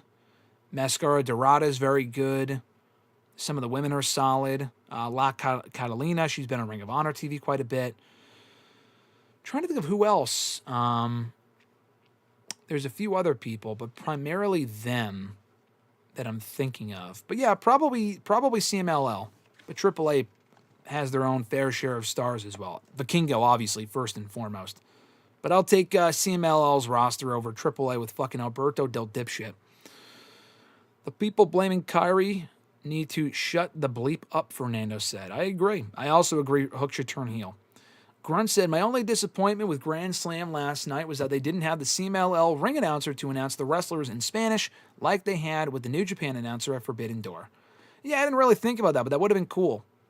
It's not Forbidden Door, so it's not really a CMLL AEW production. It was, but it wasn't. It was an AEW show. Like Forbidden Door is half and half. It's an AEW show and the New Japan show. And CMLL.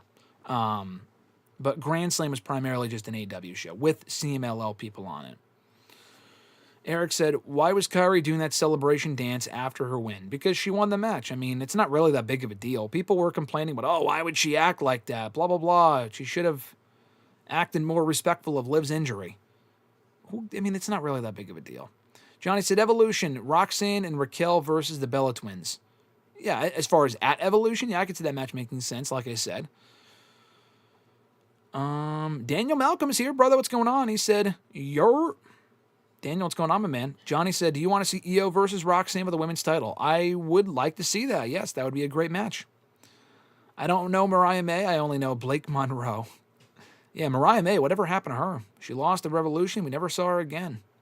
Eric said, remember late last year, Finn and Liv wouldn't talk to one another. It had to be Finn telling JD to tell Liv shit, and she was telling Raquel to say shit. Yeah, there's been tension since last year.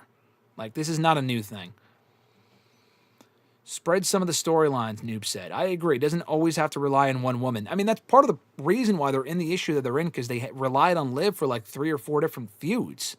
Why not spread the love, like you said? And in that case, it wouldn't be as big of a blow. Fernando said, Blake Monroe is a Timeless Tony ripoff. I wouldn't say that. She's not doing the Timeless Tony stuff to a T like the old school shit. She feels more Sabrina Carpenter inspired now than Timeless Tony inspired, but that's just me.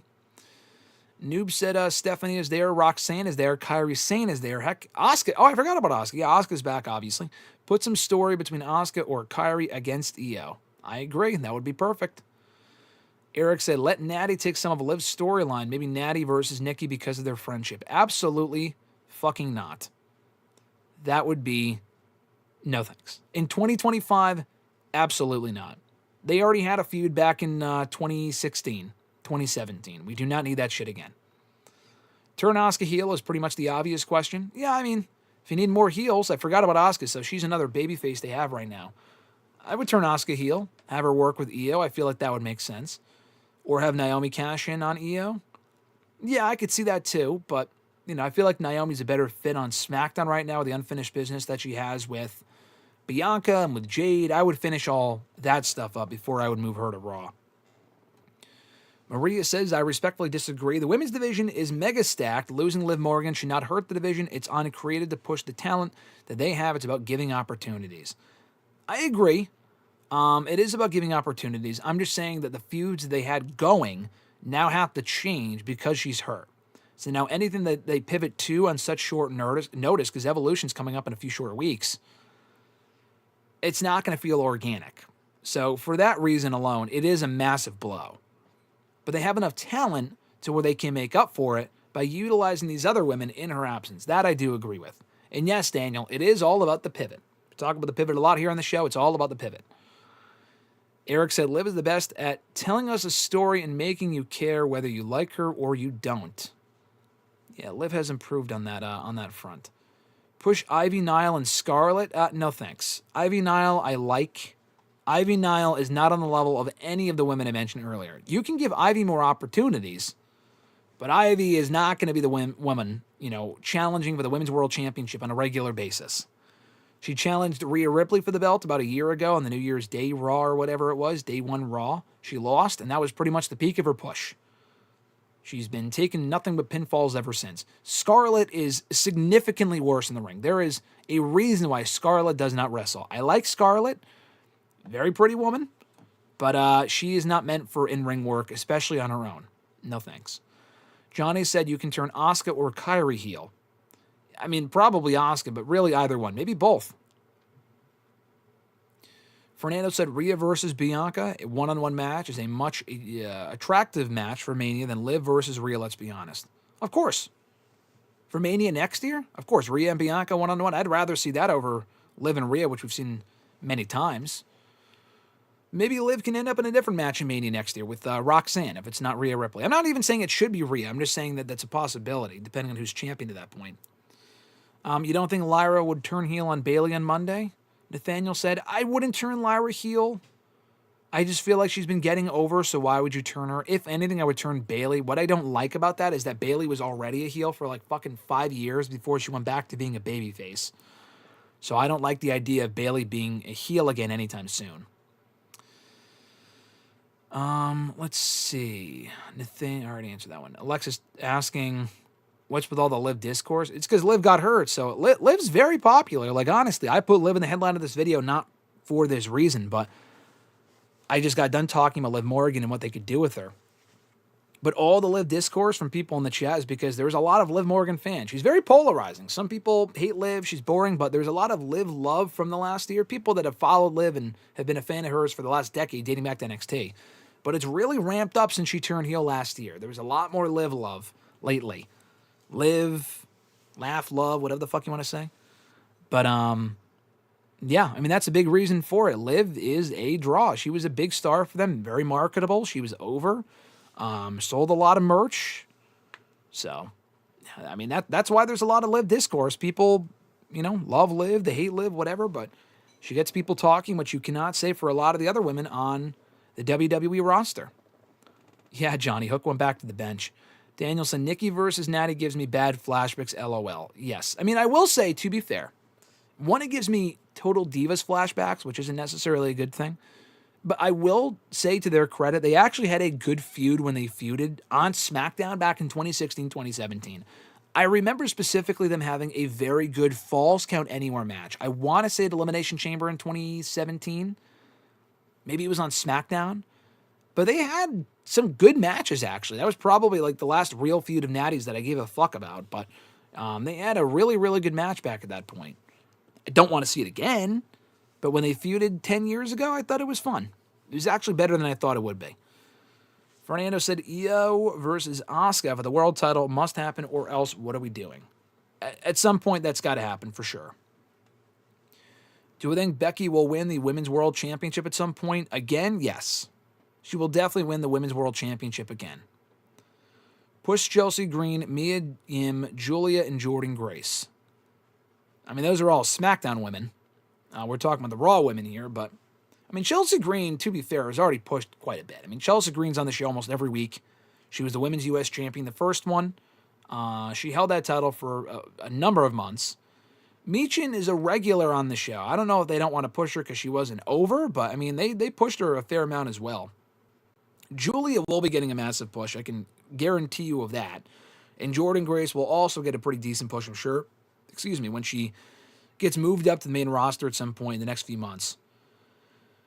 Hangman's Spanish part of the promo was great. Yeah, I thought he did a good job with it on Dynamite.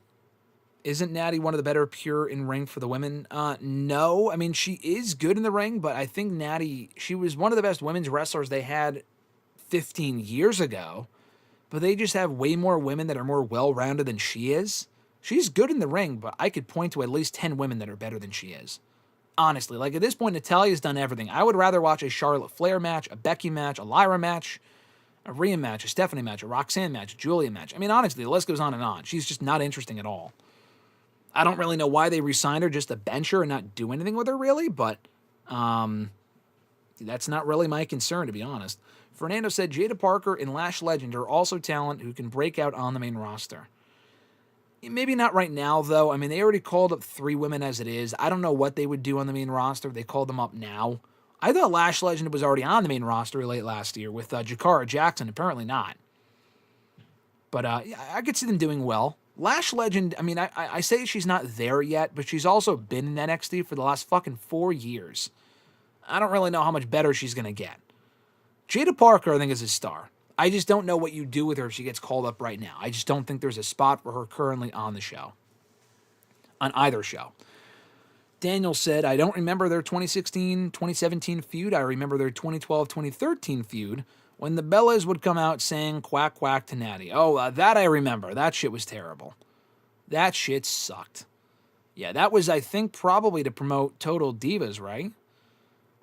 Yeah, the division at that point was complete garbage until AJ Lee won the championship. And even then it wasn't great. But she really breathed some new life into that division as champion. Isn't Natty like a coach now too, Eric asked? I don't think so, not officially. I mean, she's backstage at all the shows. I don't think she's officially a coach for them. I think she is strictly an on-air talent that also does some indie stuff now too, which is cool. But, I mean, I wish she would be a coach. I feel like she might be more valuable. I mean, I'm not saying she's bad in the ring or anything. I'm just saying that I feel like she might be more valuable as a female agent behind the scenes. She probably doesn't want to stop wrestling altogether. But she ain't doing shit on television. There's no real reason to push her.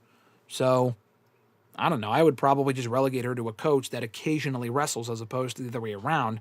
A wrestler that doesn't really wrestle, that occasionally coaches. I feel like her strong suit at this point would be coaching, but it's kind of up to her and what she wants to do, you know?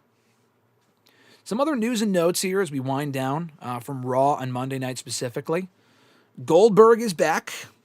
You know, I'll talk about the other stuff in a few minutes. AJ Styles and the women's Intercontinental title picture, which I mentioned a moment ago. But I do want to talk about Goldberg real quick. Gunther captured the World Heavyweight Championship last week on Raw from Jey Uso in shocking fashion, in shockingly clean fashion, which was the right move. I talked about that last week. Mr. Marceau was not happy with it, the move, and you know Jay's run was only 6-7 weeks. It was a waste, blah, blah, blah. I was totally fine with it. I thought they made the most of Jey Uso's time as World Heavyweight Champion. He had his moment. He had his run. Didn't need to hold it for 3 or 4 months, and then they move on.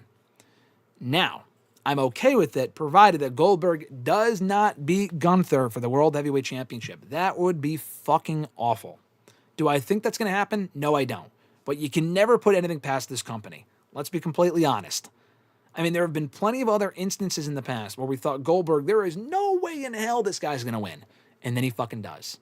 Specifically when he won the Universal Championship from The Fiend back in early 2020. At Super Showdown. One of the worst matches I've ever seen. And one of the worst booking decisions I have also seen as well. Do I think they would really put the belt on Goldberg just to lose it that same night to Rollins via a cash-in? Is it possible? Sure. But losing to a 58-year-old Goldberg would do such damage to Gunther, not that he wouldn't be able to bounce back. He could definitely bounce back from that, but it's just the optics of that are awful. Gunther has only ever lost on the main roster to Cody Rhodes, Jey Uso, and Sami Zayn. Jey Uso, say what you will, but he's a top guy, really over, and like still in his prime. Like he's still doing good stuff. Prime, maybe not, because he's like late 30s, early 40s, but you know, still, Jey Uso's a top guy. Very over. Goldberg is 58. I mean, come on. This guy has talked about in interviews recently on his Cardcast podcast about how he got injured in the training for this match. Now, I have been consistent in my thoughts on this. I really do not care if they bring back Goldberg for one more match. He's been complaining about it for God knows how long now. He's been complaining about, oh, I need one more match. I need this, blah, blah, blah. They owe me this. They don't owe you shit, pal. They don't fucking owe you anything. But Triple H probably was tired of hearing him complain online. Vince owed him one more match. Triple H never gave it to him. First of all, who cares? But second of all, Triple H was nice enough to grant him his wish. One more match, which they did not make mention of on Monday when he returned. Got a great reaction. I like the segment. But this has got to be it. None of the shit where, like, I saw the shirts that said the last ride on it, you know, copyright infringement, The Undertaker, but you understand. I get it. It's Goldberg's last ride. But the last ride should really be everything leading up to Saturday night's main event, Saturday night's main event itself, and that being it. He's already in the Hall of Fame. There's no real reason to give him another world championship run. He's already had 2 of those in the last 9 years, probably 1 or 2 more than he should have had. But they already gave him the World Championship twice. He's already in the Hall of Fame. He's wrestled at the Rumble. He's wrestled in the Rumble. He's wrestled at WrestleMania. He's wrestled at SummerSlam. He's wrestled at Survivor Series. He's done it all. There is no reason to extend this out even further with the man being, again, 58 and a half years old by giving him the World Heavyweight Championship. For a quick run, only to lose it back to Gunther, that would accomplish absolutely fucking nothing. And it's embarrassing. Even if Gunther were to be cost the win by a Jey Uso or someone else, that would be astronomically stupid. And honestly, even rushing into Rollins winning the belt in a triple threat, like I've also seen people say maybe Gunther retains or Rollins cashes in mid-match the same way he did 10 years ago at WrestleMania 31. I don't like that idea either. Like, if you're going to give Gunther one more run, not as world champion, but like one more run in the ring here with one more match, and the guy's already on one fucking good knee as it is, and he got hurt. Like, it's just ridiculous. This guy's made a paper. Like, he complains about wanting one more match, and then he complains about, well, now I'm getting hurt, and like, it probably wasn't smart for me to come back, blah, blah, blah. I don't know if he said that last thing, but it's almost what he's implying. Like, no shit. You probably shouldn't be back in the ring when you're 58. You were lucky you were in decent enough shape to do what you did 9-10 years ago when he came back for the Brock stuff from 2016 to 2017. That was fun. 10 years later, it's not quite as fun. Now, he hasn't wrestled in over 3 years, so I'll give it a pass. But the only way this works, and I've said this before, and I wrote about this on Bleacher Report elsewhere as well, this has to be a quick domination of Goldberg. Gunther's got to beat him like that and be fucking done with him. I'm not saying 10 seconds. They are promoting this, presumably as the main event of Saturday night's main event, but it's got to be a quick and decisive defeat of Goldberg in Atlanta. That's all this has to be. I was against the idea of doing CM Punk and John Cena at Saturday night's main event because it would be ravaged by commercials. Now, I'm not that much higher on the idea of that happening at Night of Champions in Saudi Arabia because the build feels rushed, the pay-per-view's next weekend, and we're already getting Cena and Punk. Like, it feels like it should be a bigger build and more time in between when they announced it and when it's happening.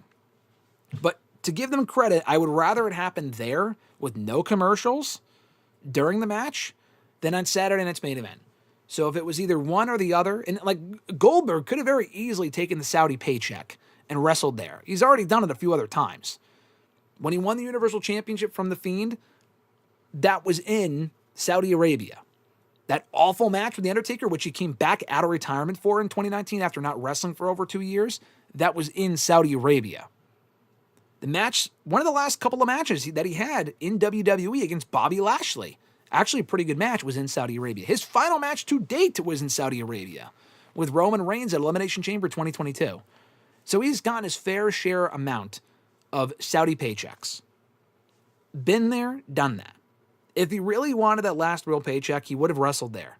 But he's wrestling in Atlanta because that crowd should be behind him. I'm not sure why they wouldn't be. They went nuts when he confronted Goldberg in Bad Blood in Atlanta late last year in October. So hopefully they will be behind him and not booing him or whatever. But this is it. It's a great final moment for him. And like I said earlier, which I didn't really finish my thought on, I don't like the idea of Rollins cashing in on him during that match or during the match after the match, because that moment should be about Goldberg. In defeat, not winning. Again, mind you, not winning. But it should be all about Goldberg, his final send-off. Gunther beats him. He's the superior star. And Goldberg rides off into the sunset, putting over Gunther on his way out, who doesn't really benefit much from beating Gunther or beating a 58-year-old Goldberg and retiring him, although he can boast about it from that point forward if he wants. I mean, he would lose a lot more from losing to Goldberg than he gains from beating him. I will say that. But it should be Goldberg's moment. Goldberg loses. It can be a 3 to 5 minute match. That's why it's perfectly fine as a TV main event. And then we can be done with it. Goldberg gets a send-off. One last standing round of applause for him from the crowd. He bows out, and that's it. That's all this needs to be. So, like I said, I'm not against the idea of doing this. I'm totally okay with this. His last few retirement matches weren't really retirement matches. Like the one against Roman Reigns was also a squash, which is what it should have been. I didn't mind that match, but it wasn't really much of a match. We didn't know that was Goldberg's last match. He didn't know that was his last match. You go back to WrestleMania 33. That felt like his last match, but he didn't really say for sure whether he was done or not, and he even teased after the fact maybe wrestling again. he's been very open and honest, hopefully, about this being his last ride for real this time and actually being done. And if he is done after this and they book it the way that I hope they will, this could go very well for them. They get one last boost of business out of Goldberg, wrestling where he had a lot of history in Atlanta. His first time wrestling in Atlanta in a very long time, which is cool. The home of WCW for a very long time. The same place where I believe he won the WCW championship from Hogan back in 98 or 99 or whatever that would have been. It's cool that he gets to wrap up his career on his terms, provided that they do it correctly, they build it up properly in the coming weeks, and they have him lose in a matter of minutes. Do not muddy it with a Rollins cash, and you can hold off on that for further down the road. Totally okay with what they did on Monday, only if it goes the way that I'm suggesting. In that he loses quickly, Gunther wins decisively, and we all move on. Let's see what you guys are saying in the chat here. Fernando said Asuka versus Io. Oh, I already answered that one. All right, yeah. Nothing else going on in the chat. So we'll just move along here before we wind down. Other news and notes from Raw on Monday. AJ Styles is set to challenge Dominic Mysterio for the Intercontinental Championship coming up in Night of Champions following his win over JD McDonough on Monday's Raw. It wasn't a number one contenders match, but basically it was enough to earn him a shot at the championship at Night of Champions. I don't think he wins that match. I think AJ Styles will lose that match, of course, but I do think that'll be a good match and another successful defense for Dominic. So I'm glad they announced that match. There was actually activity in the chat. Give me a second here. It wasn't updating on me. Hold on. My computer was crashing out there for a second. Maria said earlier, nobody has mentioned Alexa Bliss. She gets huge pops by the fans. Let's show her some more love and respect. Yeah, Alexa Bliss is another one. I mean, she's on SmackDown. She's not on Raw. But the thing with that, though, is that, she's been on SmackDown a fair amount. She advanced in the Queen of the Ring tournament. She qualified for Money in the Bank. So she's been utilized well since returning. Hopefully they have more plans for her beyond that, though. Daniel said Goldberg looked like he was going to injure himself during the pyro part of his entrance. Yes, he did. He was completely winded by the time he got in the ring, which is why that match at Saturday night's main event should probably be short. Eric said, I don't know, I'm starting to get Super Showdown 2020 vibes is probably what you meant. I don't know, is what he said. Hopefully not. It's entirely possible, which will make that outcome more, unpredictable with the idea that Goldberg could win. So I will have a heart attack in almost every near fall that he has because thinking that it could indeed be over. Johnny says, WWE always had a need for a certain amount of people on their benches. How about Paige return at Evolution as a heel? That would be cool. I don't know if they really need her right now. Like, the thing is, you're just saying that to pad out the heel side of the Raw women's division. They have the women. You just have to turn someone. Like, I'm not really sure what you even do with Paige if she's back full-time. I don't think she comes back full-time. I could see her being a part of Evolution, though, because she was a big part of that initial women's Evolution 10 years ago. What she does on the show, I don't know. But returning on the show, that would be awesome. Grunt said, will Bret Hart be in the audience for this Goldberg-Gunther match? I would love if he was. I would love to hear his thoughts on it for sure. Gunther destroys Goldberg, cue to Bret in the crowd with the biggest grin on his face. That would be wonderful. And Gunther's line about Bret Hart or Goldberg being his favorite wrestler when he was in that segment with Bret last year was awesome. That shit was funny. Cody turns 40 on the 30th. Jay and Cody are 39. Sammy is 40. Cody turns 40 on the 30th. Yeah, they're all older. They're not exactly putting over any new stars in this King of the Ring tournament. Cody, Sammy, Randy, and Jay. They're all late 30s, 40. I think they're all 40. Are going to be 40 soon. Daniel said Lashley choking out Gage Goldberg was classic. Yeah, that was funny. Not a great match at SummerSlam in 2021. That match sucked. That Gage Goldberg shit was funny. It would have been funnier if he was still a child and he was beating up that kid back from 2017. But Brock did not do that, unfortunately. He left Gage alone.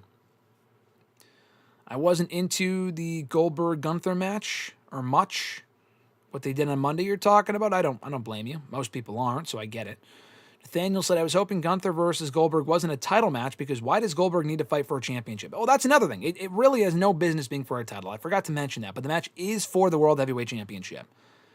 But that's just the WWE logic. People return all the time. I mean, like John Cena, for example, in 2021, he came back, challenged Roman to the title, and it was for the championship. John Cena had done nothing to earn a shot at that championship. He had not won a match in years at that point, and still he challenged for the championship.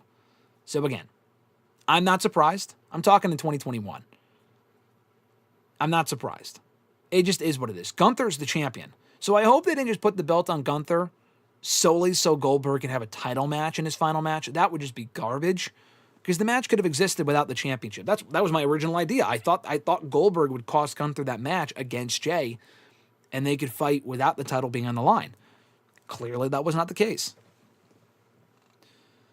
Nathaniel said, if Paige comes back full-time, I would love to see her feud with Rhea.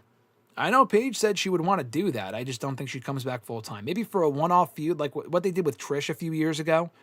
I mean, Trish was back full-time, quote-unquote, but she wasn't back. Like, after the Becky feud was over, Trish disappeared. So maybe they could do something with that where Paige is only in for a brief bit and she puts over Rhea in the end, keeps Rhea busy that way. I'd be fine with that. And Eric said Randy is 45. That's crazy. He does not look or act 45. He does not wrestle like a 4. I mean, not that 45 is bad, but I'm just saying, like, that just seems... He seems like he's still 35, to be honest. Eric said, where do you see Shayna Baszler and Dakota Kai going? I see Shayna going to Bloodsport and Dakota to AEW. I would like to see Dakota in AEW or even Shayna in AEW, but the problem is, will they even use them? I mean, honestly, they have so many women on that roster that I talked about before. I could pull up the fucking women's roster in AEW right now. How many of those women are even on the show? Let's do it. Honestly, let's do it right now. I'll tell you right now. AEW roster. From Wikipedia. And this also includes Ring of Honor because it's all the same thing. Man, they have so many women on their roster. Here are the following women from AEW's roster. And you can count on probably one hand how many of these women are actually on TV consistently. Alex Windsor, I think they just signed. She's not been on TV really at all yet. That's soon to be Mrs. Ospreay, which is nice. Anna Jay, who actually has been on the show. So Anna Jay's on the show. Athena's never on Ring of Honor or on AEW television. Billy Starks is not on consistently. Deonna Purrazzo, you're going to have to put her on the back of a fucking milk cart. I haven't seen her on AEW television in forever. Diamante, I haven't seen in AEW TV in forever. Britt Baker. Britt who? When was the last time she was on the show? November? Emi Sakura has not been on the show in a long time. Harley Cameron just got hurt. Sheeta's having visa issues. Jamie Hayter just got hurt. Julia Hart's been on lately. Losing a lot, but she's been on lately. Camille disappeared. Kiera Hogan got hurt. Chris Statlander's around right now. On and off, but she's around. Layla Gray's more on Ring of Honor. Madison Rain's more of a coach. Shafir doesn't really wrestle. Megan Bain's around. Mercedes Mone. Mina Shirakawa, they just signed full-time, and she's kind of around, so I'll give her that. Nyla Rose is not around. Penelope Ford's around. Aminata's barely around. She's more Ring of Honor. Ellering, no. Rachel Ellering, that is. Red Velvet's more Ring of Honor. Riho, broken arm, apparently. Forgot about that. Ruby Soho, maternity leave. Sky Blue just came back. She's been on TV recently. Ty Mello just came back. Not on the show a whole lot, but I guess she is kind of on the show. Taya Valkyrie, no. Thekla just debuted, so I guess she counts. Thunder Rose is not on the show consistently. Toni Storm is. Willow is. Viva Van is not. And Yuka Sakazaki is not. So that's 12 women out of like fucking, 30, 40? I don't know. They do not really use their women a whole lot. Not as much as they should. The last time Britt was on TV was her Mercedes feud. I think she came back briefly after that, though. That's what I thought, too. But I'm pretty sure she was back briefly after that. Grunt said, ideally, what's the ratio of women's matches you would want to have on AEW shows? At least 2. If it's a 2-hour show, they should have at least 2 women's matches, or at least 2 women's significant segments. They have in the past. There have been shows of Dynamite, editions of Dynamite, where they had women's segments and women matches on the show. Like, more than one. Last night was not the case. But they have in the past. It just needs to be more consistent where the women are closing the show and it doesn't feel like, oh, this is out of the ordinary. It should feel as normal as it does with Raw, SmackDown, and NXT. And just have more women on the shows in general. So I don't know what the ratio is exactly, but just have more than one women's match and more women's backstage segments that actually matter. And none of this just like random squash match shit or, I don't know, an attempt to actually create storylines. They have some, but not enough. Just given the sheer amount of women that they have. Nick, what's going on, brother? They said, hi, gang. Hope everyone in the chat is doing well, and I hope you, Mr. GSM, are doing well. Thank you, Nick. Hope you're doing well as well. Great to see you here in the chat, and always a pleasure to have you here in the chat, my friend. Hope you're doing well. So we're going to wind down here in a moment with our King and Queen of the Ring updates. All right? I already talked about Bayley and Becky fighting for the Women's Intercontinental Championship earlier, so I'll kind of skip over that here. But let's talk about the Queen of the Ring and the King of the Ring. Some updates here from what has happened on Raw and on SmackDown. And this is going to be outdated by tomorrow because we're getting some updates tomorrow on SmackDown with some semifinal matches. I think including this next match. I think Jade Cargill and Roxanne Perez is going to be happening on SmackDown, I want to say tomorrow, and Asuka versus Alexa Bliss on Raw. I could be wrong. It could be reversed. It might be Roxanne and Jade on Raw, and then Asuka and Alexa Bliss on SmackDown. But either way, those are the semifinals of the King of the Ring tournament. Jade won the 4-way on SmackDown last Friday. Alexa Bliss, same thing. Roxanne won her Raw Fatal 4-way on Raw this past week. And Asuka returned on Raw this past week and won her respective Fatal 4-way. So all four have advanced in the Queen of the Ring tournament. Let's break this down here because I think this is actually more unpredictable than the men's King of the Ring tournament. Jade and Roxanne. I think Jade wins. I'd be very surprised if Roxanne advanced here to the finals. I would be happy if Roxanne won. But honestly, my pick is on, it might be on Jade to win this whole thing. Because I could see Jade facing Tiffany for the WWE Women's Championship at SummerSlam, and that being where Naomi cashes in. But I also said on Tuesday's hashtag where I feel like you can have Naomi just straight up cash in on Tiffany and not even wait for Jade to become champion. So I'm going to go Asuka winning this whole thing. I don't think Alexa Bliss advances. I like Alexa Bliss, but I don't think she should beat Asuka, who just came back. I was happy Asuka advanced on Raw. And I like Stephanie, but Stephanie did not need to advance. She was already in Money in the Bank. Asuka just came back. Give this woman her shine. She has her old theme song back, which is fucking awesome. Maybe not for much longer, but she has her old CFO song back for now. Asuka and Bliss. It's happening either tomorrow or on Monday. I got Asuka going over there. Taking on Jade would be my guess. I think we get Asuka and Io. I think that's where we're headed, honestly, especially now that Io is without an opponent with Liv Morgan getting hurt. I think Asuka wins the whole thing, faces Io at SummerSlam. That sounds like the way to go in my opinion. The battle of the former Damage Control members. And they had a match on SmackDown a few years ago that was great, but now we can get a full-fledged feud out of them with Io as the babyface and Asuka maybe as the heel. That's what I would do. So I think Jade and Asuka end up in the finals at the Night of Champions pay-per-view, and then Asuka beats Jade. Maybe Naomi costs her, but I think Naomi will just straight up cash in on Tiffany before Jade can beat Tiffany, and Naomi can cash in then. Which you could still do, honestly, even without Jade winning Queen of the Ring. For the King of the Ring semifinals, we have Cody Rhodes versus Jey Uso, who since last week was announced as the fourth mystery entrant into the King of the Ring tournament. We were thinking Ilya, we were thinking Mr. Iguana, we were thinking all these people. It ended up being Jey Uso. I like Jey Uso, but the idea that he would lose the World Heavyweight Championship and then end up right back in the King of the Ring felt fucking forced.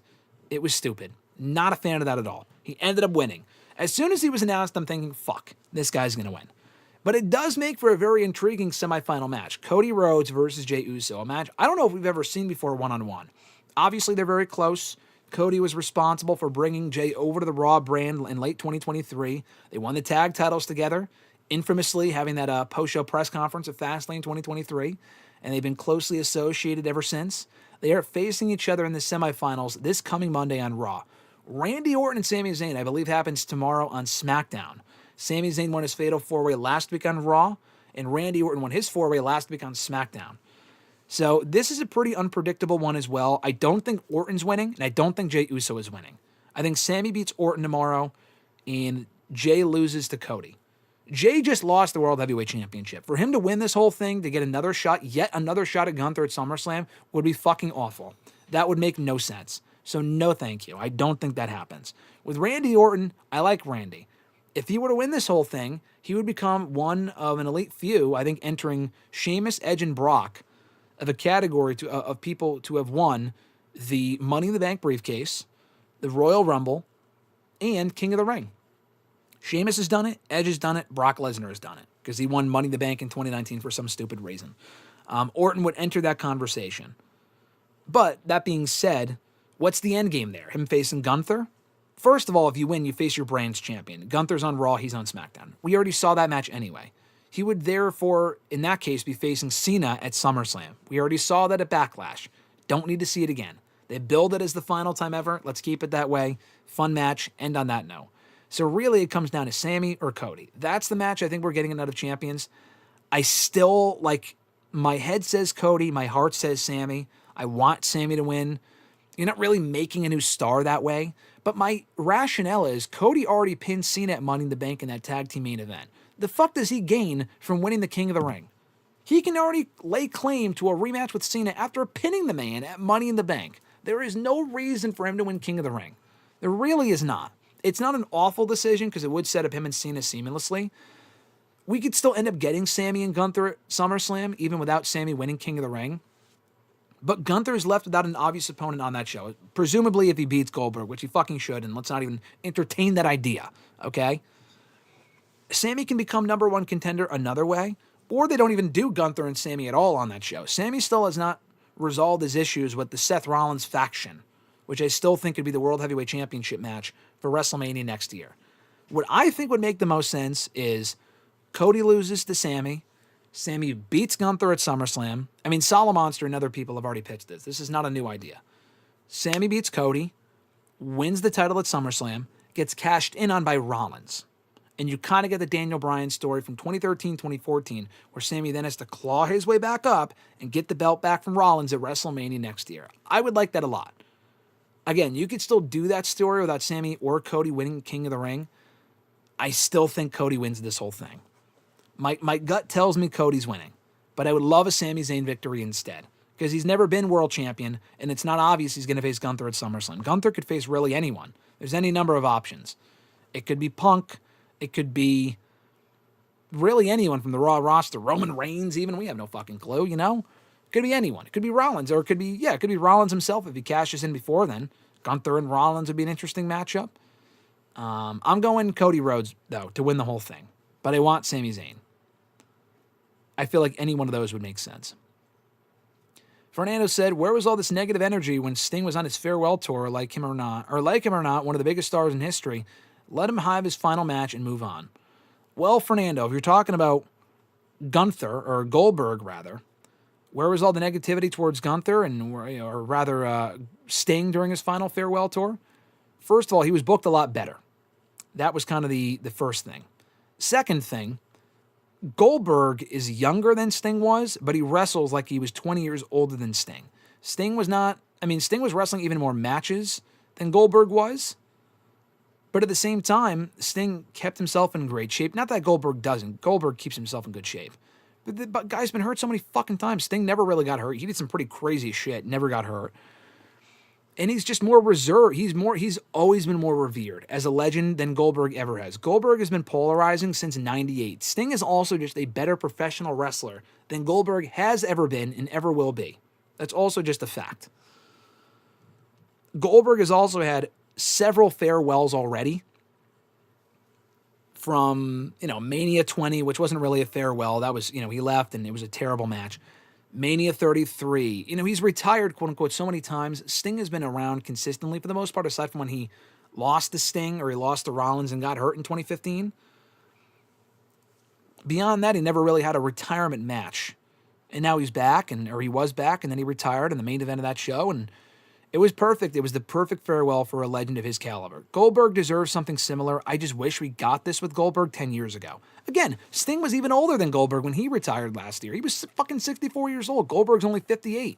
But the biggest difference is Sting is a better wrestler even at 64 than Goldberg is now or was even 10 years ago. And second of all, Goldberg constantly gets hurt, and his booking is ass. I like Goldberg. That's the thing. I like Goldberg. The problem is, Goldberg was winning world championships when he shouldn't have. He won a world title in 2016, 2017, didn't need to. Won a world title 5 years ago for some fucking reason. Sting was never involved, to Grunt's point in the comments. He was never involved in the world title picture in AEW. And I wouldn't even have been mad if he was for a brief bit. But he never was. He wasn't TNA. he was in WWE. I don't know. Sting has just always been more revered. He has a better attitude about shit. Goldberg, I like him. Again, I've interviewed him. Very nice guy, actually. But he's just a fucking complainer. Like, he has a match, didn't like it, needs to come back for another one. I got hurt during the training. Oh, they're not giving me another match. Bro, just shut the fuck up and retire already. I mean, seriously. He's done so much damage to his reputation, and WWE did him no favors with the awful booking of him from 2019 through 2022. His booking from 2016 through 2017 was largely fine and acceptable. But his booking after that, from 2019 onward, was just awful. And he was involved in a lot of bad matches. Sting didn't really have a lot of bad matches when he was in AEW. For the 4 years he was around for, he had almost no bad matches. That's the biggest difference. I want Goldberg to have his moment, but he should not win the fucking title. Doesn't need to have it even a shot of the championship to begin with. And this match doesn't even need to be happening. WWE owes him nothing. They owe him nothing. He kind of already had his last match a few years ago. That contract ended. Didn't want to go to TNA or didn't want to go to AEW. The guy just has so many complaints. Just be over with it. Be done with it. Move on. I'm glad he's getting this final match, but hopefully after getting this final match, he can finally shut the fuck up. But I'm sure he'll find something to complain about, saying, oh yeah, it wasn't like a good match. I want to have another one to make up for it. I want to wrestle in Saudi again. Like, okay. Then they have no reason to do him any favors after that. They don't really have any reason to do him any favors now. But especially if they were to, now that they are actually giving him his retirement match in a couple of weeks. Johnny said Def Rebel are going to change Asuka's theme song. I'm sure they will. The thing is, they already did, actually. They already gave her a Def Rebel remix of her classic song a few years ago when she came back. She was gone for like a month or two, and she came back in the Rumble in 2023. They remixed her song, and I actually like the remix. I don't know if I like it more than the original, but I like the remix. But then they gave her her original song back this past week, which was awesome. Do I think they'll give her the other song back? Probably. But it was cool to hear that original song, if only for one night only. If only for one night only. So, yes, they'll probably go back to the other one, which is fun because I like that other song. But the original is the better version. And yes, Daniel, do we get another GSM rant if Goldberg walks out champ? You bet your fucking ass you do. I will probably have to go live here immediately afterward for an emergency stream, like I did with the Rock thing. Remember I came on here for the Rock thing a few months ago? And I came on here for the Rock thing after the Rock sell your soul bullshit with Cody Rhodes. I was on here for like 2-3 hours talking shit about it for as long as I could. That was an emergency stream. I would do the exact same thing. I would come on here as quick as I possibly can to talk about Goldberg winning the World Heavyweight Championship, which would be fucking terrible. And you're correct, Grunt. Like I said earlier, Sting was never also put in world title matches. At least not in AEW, because he was in TNA and WWE. But not in AEW. Fernando said, when the draft takes place, how would you reshuffle the women's rosters to even things up between Raw and SmackDown? The thing is, I wouldn't. I wouldn't switch up the rosters all that significantly, because they kind of already did. They moved Julia to SmackDown. If you mean like with Liv getting hurt, how would I shuffle up the roster? I would also not do the draft, by the way. They've already moved enough people between brands. The draft serves no purpose currently. There's no reason to hold the draft. Even the way that they typically do it, the draft, that version of the draft isn't even all that great. I enjoy it because I've always been partial to the draft since I was a kid, but the WWE draft, but the way that they execute, a lot of people just fucking hate it, so I wouldn't do it that way. But how I would switch it up, I like a lot of the landscape of the current women's rosters. Maybe just move Jordynne Grace. She's probably going to SmackDown. I don't know. I don't really think you need to switch up all that much. I would just turn some people face and heel. I would turn maybe Bianca heel. Tiffany's a babyface now. Charlotte's a heel, thankfully, I think. I wouldn't really switch up all that much, to be honest. If anything, maybe move Chelsea Green away from Michin and Zelina Vega. Move her entire group back to Raw. Maybe do that. Maybe move Ivy Nile and the Creeds, because you're not going to move Ivy Nile on her own. Move them to SmackDown. Gable and the Creeds and Ivy Nile and whatever. Lyra, maybe you can go to SmackDown. I don't know. I wouldn't really switch all that much, to be honest. I feel like the current layout of the rosters is fine. Maybe move, if they're all on their own, if Damage Control is indeed broken up, maybe move Kyrie back to SmackDown on her own without the other ones. I don't know. Without anyone else. Just a thought. Let's see. Grunt said Sting is one of the good ones for sure. Loki kind of salty that his worst quote-unquote match in AEW was the one that I just so happened to be in the audience for. Talk about bad luck. Well, which one was that? Was that one of the Forbidden Door matches? Where it was him and Darby versus Sting and Guevara? Is that what you're talking about, Grunt? Bret Hart won the Rumble right after losing the WWE title at WrestleMania 9. Yeah, but that was like 8 months later. That's not the same thing. Are you comparing that to Jey Uso winning King of the Ring right after? Are you talking about what are you talking about? Cody Rhodes, like Cody Rhodes winning King of the Ring right after losing the title. The thing is with if Cody didn't pin Cena at Money in the Bank, I'd have a different tune about it, honestly. And even then, he doesn't need it. Sami Zayn would need it more. Bret Hart winning the Rumble after losing the title at Mania 9. First of all, it was like 9 or 10 months later. And second of all, that made more sense because Bret did not pin Yokozuna on SmackDown right before that. You know what I'm saying? Like, Bret never beat Yokozuna. Fucking Cody Rhodes did. He literally pinned him at Money in the Bank, so why would he even need to win King of the Ring? That alone should earn him an opportunity at the title at some point, but probably at SummerSlam. Anyway, Daniel said, who could forget the Rock emergency stream 3-hour classic? Oh, you might get a repeat of that if Goldberg wins the world title in a couple of weeks. I hope not. It's a win-win, really, because if he loses, great. If he wins the title, then you can get on here and listen to your rant about it. Fernando said, I will be roasting marshmallows watching the world burn if Goldberg wins, LOL. I will be no longer here. You'll never hear from me again, like I said, Fernando. That's not true. You will hear from me that night. I will rant if he does indeed win. But I hope you enjoy your marshmallows. Use graham crackers just to stick the knife in that much more. Fernando said, who should The Rock face for his final match? Who should The Rock face for his final match? I mean, ideally Roman, but are we ever getting that match at this point? That's kind of the question, right? I'm kind of skeptical we're even going to get that match at this point. It's been so long, I don't think we're even going to get it. The ship has sailed. Not that there's no interest anymore. There is interest, but it's not as much as it would have been. Like when Roman was champion or when The Rock was more relevant. Oh, yes, Sting, Darby, and Naito versus Jericho, Sammy, and Suzuki, Grunt says. I forgot about that. That was the 6-man. I think the tag match happened on Dynamite. The 6-man happened at Forbidden Door. Forgot about that. I totally forgot about that match. I think Goldberg beating Gunther would be enough to make hardcore Gunther fans switch over to AEW, ? Yeah, maybe. Maybe. It would certainly entice a lot of people to watch the alternative. Quite honestly. I don't think it'd be enough for it to convince Goldberg to leave or Gunther to leave. I get the names mixed up. I don't think it'd be enough to convince Gunther to leave for AEW, but would it switch some fans over? Yeah, but those fans would have already been on the brink anyway, honestly. Like, especially after some of the shit that we've seen in WWE recently, this year and the last year. If you're still watching the product, you're probably already looking for an excuse to not watch anymore and just watch AEW. But yeah, I could see that happening for sure.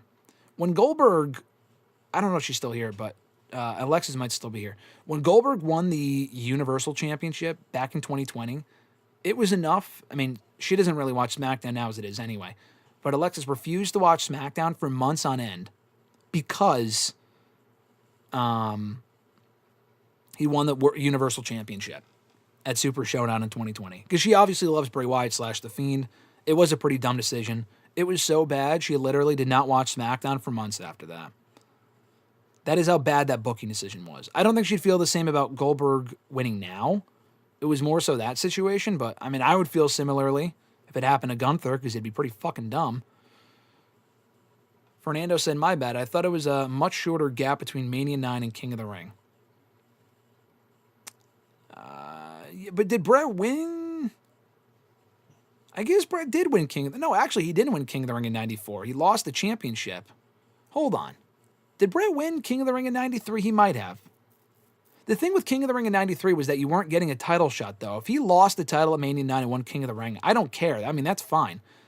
Because he didn't challenge for the championship at SummerSlam. He couldn't. It was Yokozuna and someone else. So, or it was Lex Luger. That's who it was. So if Bret did lose at Mania 9 and won King of the Ring, yes, he did win the Rumble as well.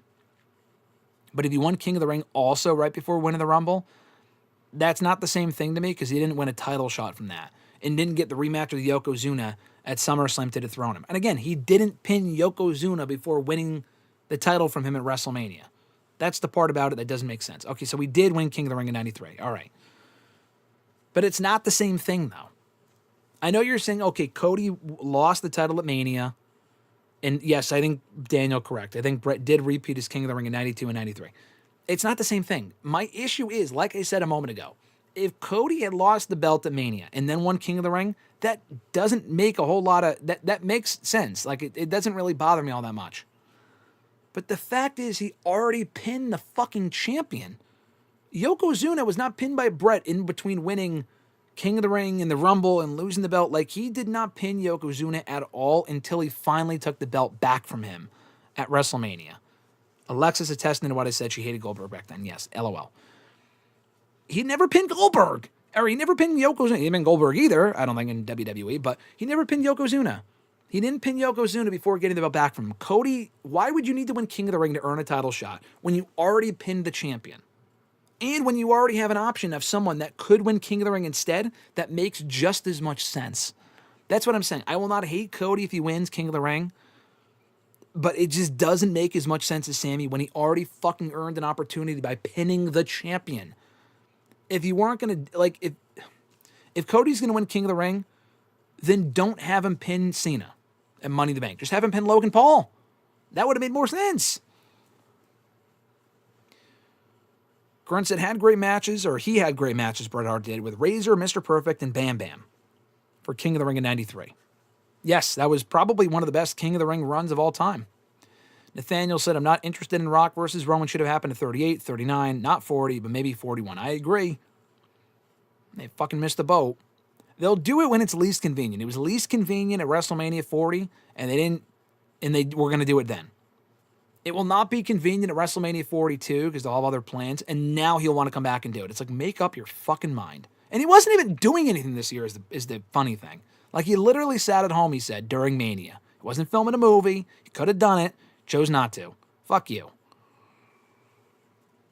Nathaniel also said, are you interested in Rock versus Cody at Mania 42? At this point, I'm not. I thought it made sense for Mania 41. We're kind of past that at this point. I'd rather see Cody work with Punk or someone else. They missed the boat. They could have done that at any other point after Mania 40, Mania 41. Rock doesn't care. He'll do matches when they don't make sense. He wants to wait 20 years. Long-term booking. No, dude. Like, there's a window for this stuff. Other people are getting hot.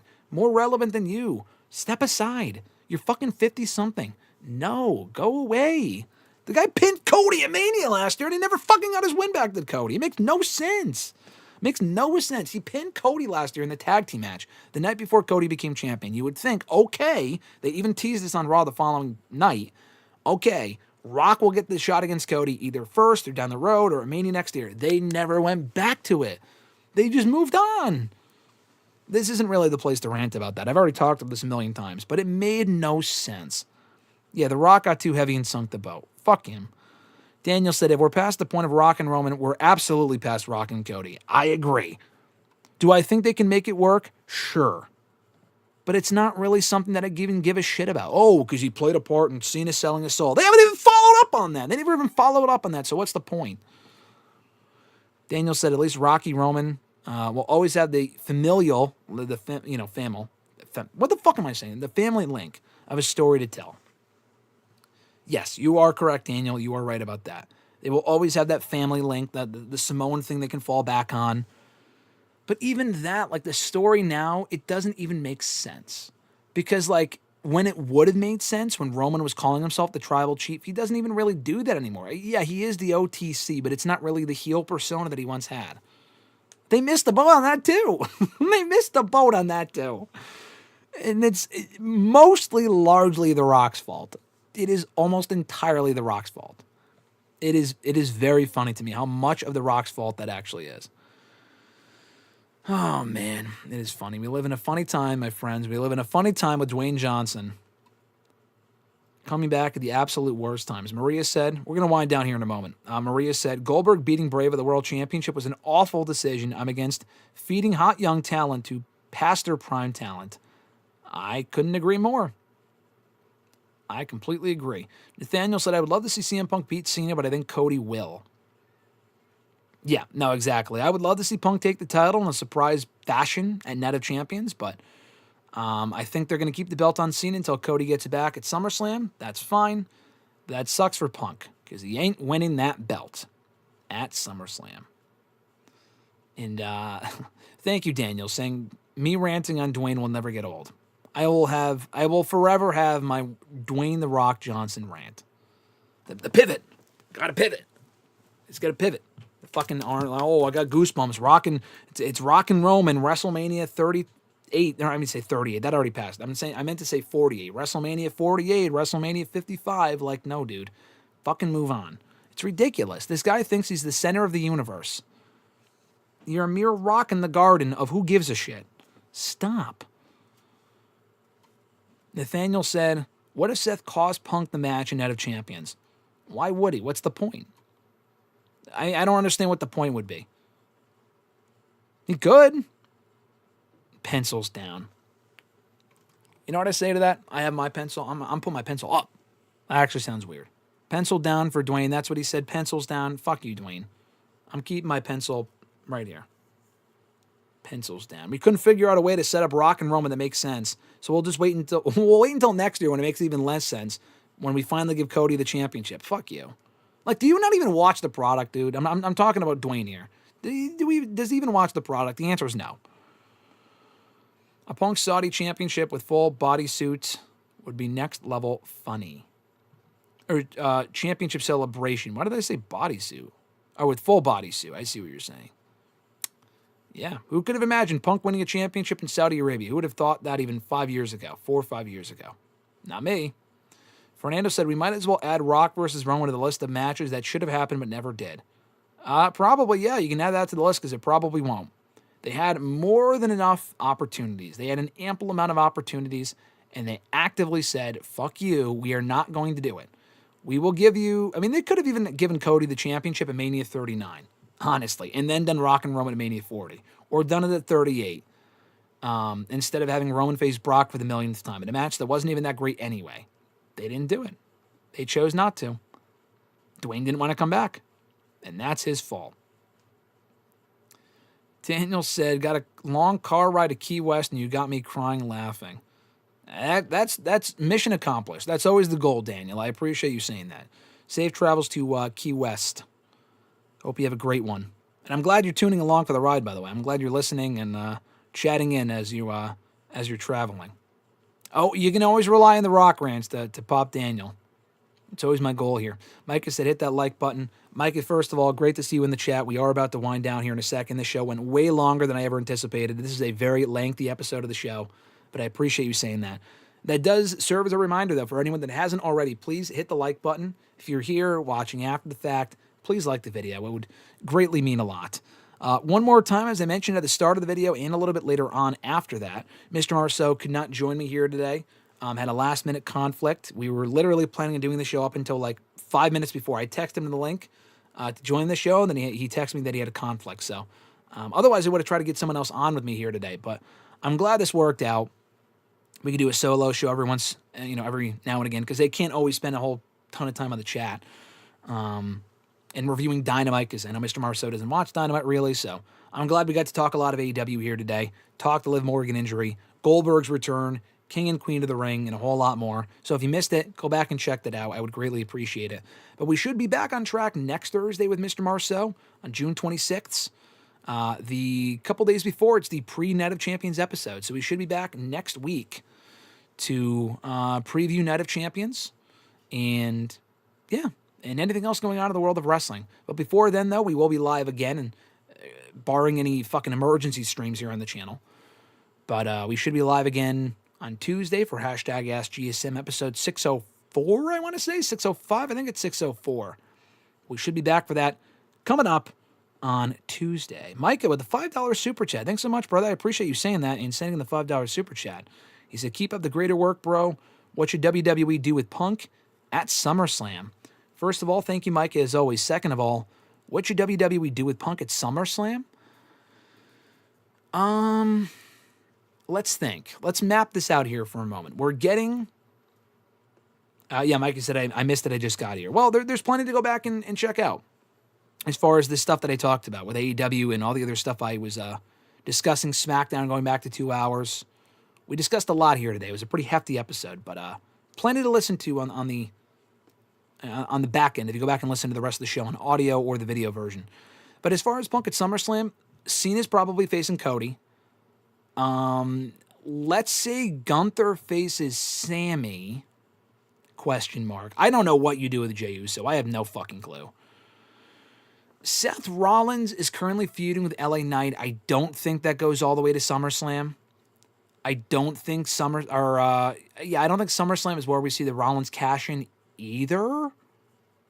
It could be if Rollins cashes in on Sammy, who beats Gunther. I just don't know who Gunther faces. It could be Punk, but Punk's getting a title opportunity now. So it would be kind of weird if he loses to Cena. Like, what the fuck would Cena or Punk do to earn another opportunity at a championship after he loses to Cena? He failed to qualify for Money in the Bank. He lost the tag team match at Saturday night's main event. He lost at WrestleMania. He lost inside the Chamber. He lost the Royal Rumble. I mean, Punk is not really exactly a winner right now. What would he have done to earn an opportunity against Gunther, even after working his way into facing Cena and Night of Champions? And that really doesn't make a whole lot of sense either, especially the timing of it. Punk and Gunther, just timing-wise, doesn't really make sense. It would be funny if he won the belt at SummerSlam and Rollins cashed in on him. But I feel like that's more likely with Sammy. So genuinely, I don't know. I feel like when Roman comes back, probably for SummerSlam, he should go after Rollins, right? It's either Rollins and Roman at SummerSlam or Rollins or Roman and Breakker. Or I don't think we get Roman and Reed. Roman and Breakker would make sense, but I feel like they might hold off on that. Maybe for Mania next year. Yeah, bro, I don't know. I'm not really sure. I think Punk stays on Raw, though, so it would have to be a Raw guy. Jay, no. Sammy, no. It might end up being Gunther. I'm not really sure who else it would be. That's a good question. We'll get a clearer idea as it gets closer, though. We'll get a much clearer idea in the weeks and months ahead. Grunt said, maybe one day I'll have enough self-confidence to jump in for AEW talk. Yeah, for sure. Grunt, if you ever, like I said, if you ever have any other topics you want me to discuss here on the show, I know you did today with the AEW Dynamite review. I can't promise every week it's going to be an extensive review. I just really liked the show last night. I can't do a full-on review every week, but obviously, as you know, I do my written reviews of Dynamite and all the other shows, which I'm officially caught up on, which is great, over at WrestleRant.com. But yeah, Grunt, if you mean like jumping on the show, if you want to come on the show itself, that would also be awesome. Maybe you and I can do an AEW exclusive podcast, like a one-off episode discussing AEW, reviewing a show, previewing a show, doing predictions for a show. If you wanted to do that, let me know. You have an open invite, my friend. And Mike has said, Mercedes Mone 6 belts. I think whoever beats her will challenge her for all the belts, freeing the belts to go back to the companies. I don't think so. Because, like, what? If someone beats her, like, they're going to take all the belts, and then they're like, all right, we'll give the belt back to this company. Like, they'll just give away the championships. I feel like it would make more sense for the amount of belts that she has. She should be beaten for all of the belts individually. The Owen Hart belt doesn't count because that's not a championship you defend. So that's 5 belts. One of those belts is attached to the Rev Pro belt. So really she has 4 championships. The TBS title, the Australia title or whatever it is, the Rev Pro title, and the CMLL title. The CMLL title she should be beaten for. The indie titles I don't really give a shit about. She should probably be beaten for those. If you really want to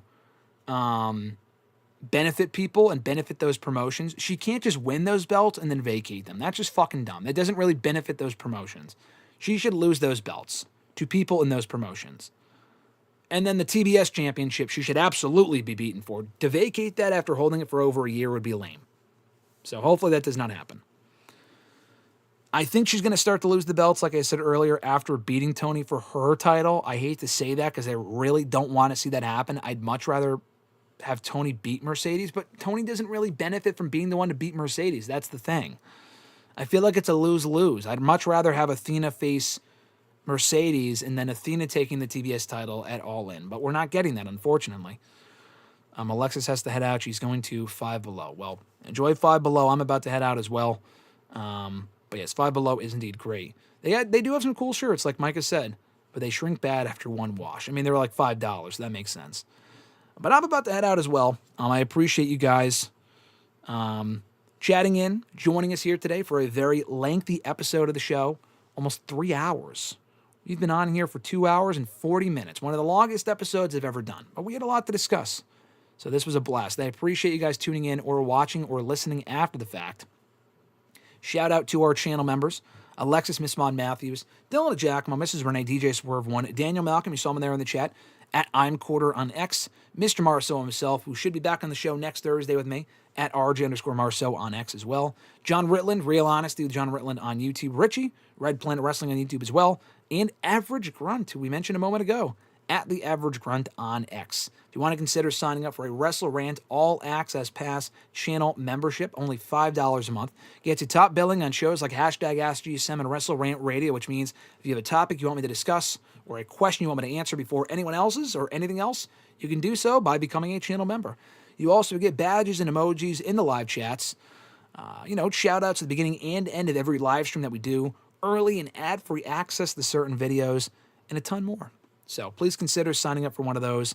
That is a WrestleRant All Access Pass, $5 a month. More information on that, if you watch on your desktop, there should be a join button, or in the description box, there is more information on that there as well. New episodes of WrestleRant Radio every single Thursday here on YouTube in video form, but in audio form over on WrestleRant.com, WrestleRantRadio.com, and all your favorite major podcast platforms. At the very least, if you want to support the show and support the channel, support what we do here, you can like the video. Like Mike has said earlier, a great piece of advice, just hit the thumbs up, cost you nothing. Give it a thumbs up, supports the video and the algorithm and whatever the fuck. Subscribe to the channel and hit the bell button to be notified every single time we upload new content and every single time we go live here on the channel. And the next time should be next Tuesday for #AskGSM if you want to join us there. And also, one last thing, they might be doing a deal soon with 4th of July coming up, not next Friday, but in 2 weeks. ProWrestlingTees.com/WrestleRant. Buy yourself a WrestleRant shirt. We have a Christmas design, a Halloween design, and a regular design, all made by Alexis. So check that out, and check out the deals that they might have in the coming weeks. I'll be at Fanatics Fest actually on Saturday. So spoiler alert, I will have a new addition to the Intercontinental Championship replica belt, a new addition of a signature to the belt coming up on Saturday. I won't tell you who it is. Maybe I'll show you guys on the show next week, but I'll probably post a picture of it on the show, or on Twitter rather. Maybe not on the show itself, but not on this show. I'll probably post about it on social media. So follow me over there at WrestleRant. I'll keep you posted with with what I'm up to at Fanatics Fest this weekend. I'll probably hoping to attend the press conference they're doing with Punk and Cena, and I'm definitely getting a signature on the belt. Who that is, you'll have to wait and find out this coming weekend. Keep an eye out for that. Micah also said, thank you, Maria. I will see you next week as well. And Micah said, see you, enjoy the pool if you go or whatever you do today. Thank you, Mike. It's actually warm today, so it might actually be a nice opportunity to head into the pool, do some pool-related activities. I want to go to the pool. I might go. Well, enjoy it, Micah. Definitely go to the pool. I mean, it's definitely hotter where you are than where we are, but it's actually warm today compared to the last number of fucking months. Summer really hasn't hit us yet. It should by now. It should have. It always does. But this year it's late, which sucks. But nonetheless, thank you guys for tuning in as always. I'll stop yapping. Have an awesome rest of your week, folks. I'm Graham GSM Matthews. Enjoy the rest of your week and weekend, and I'll catch your ass down the road.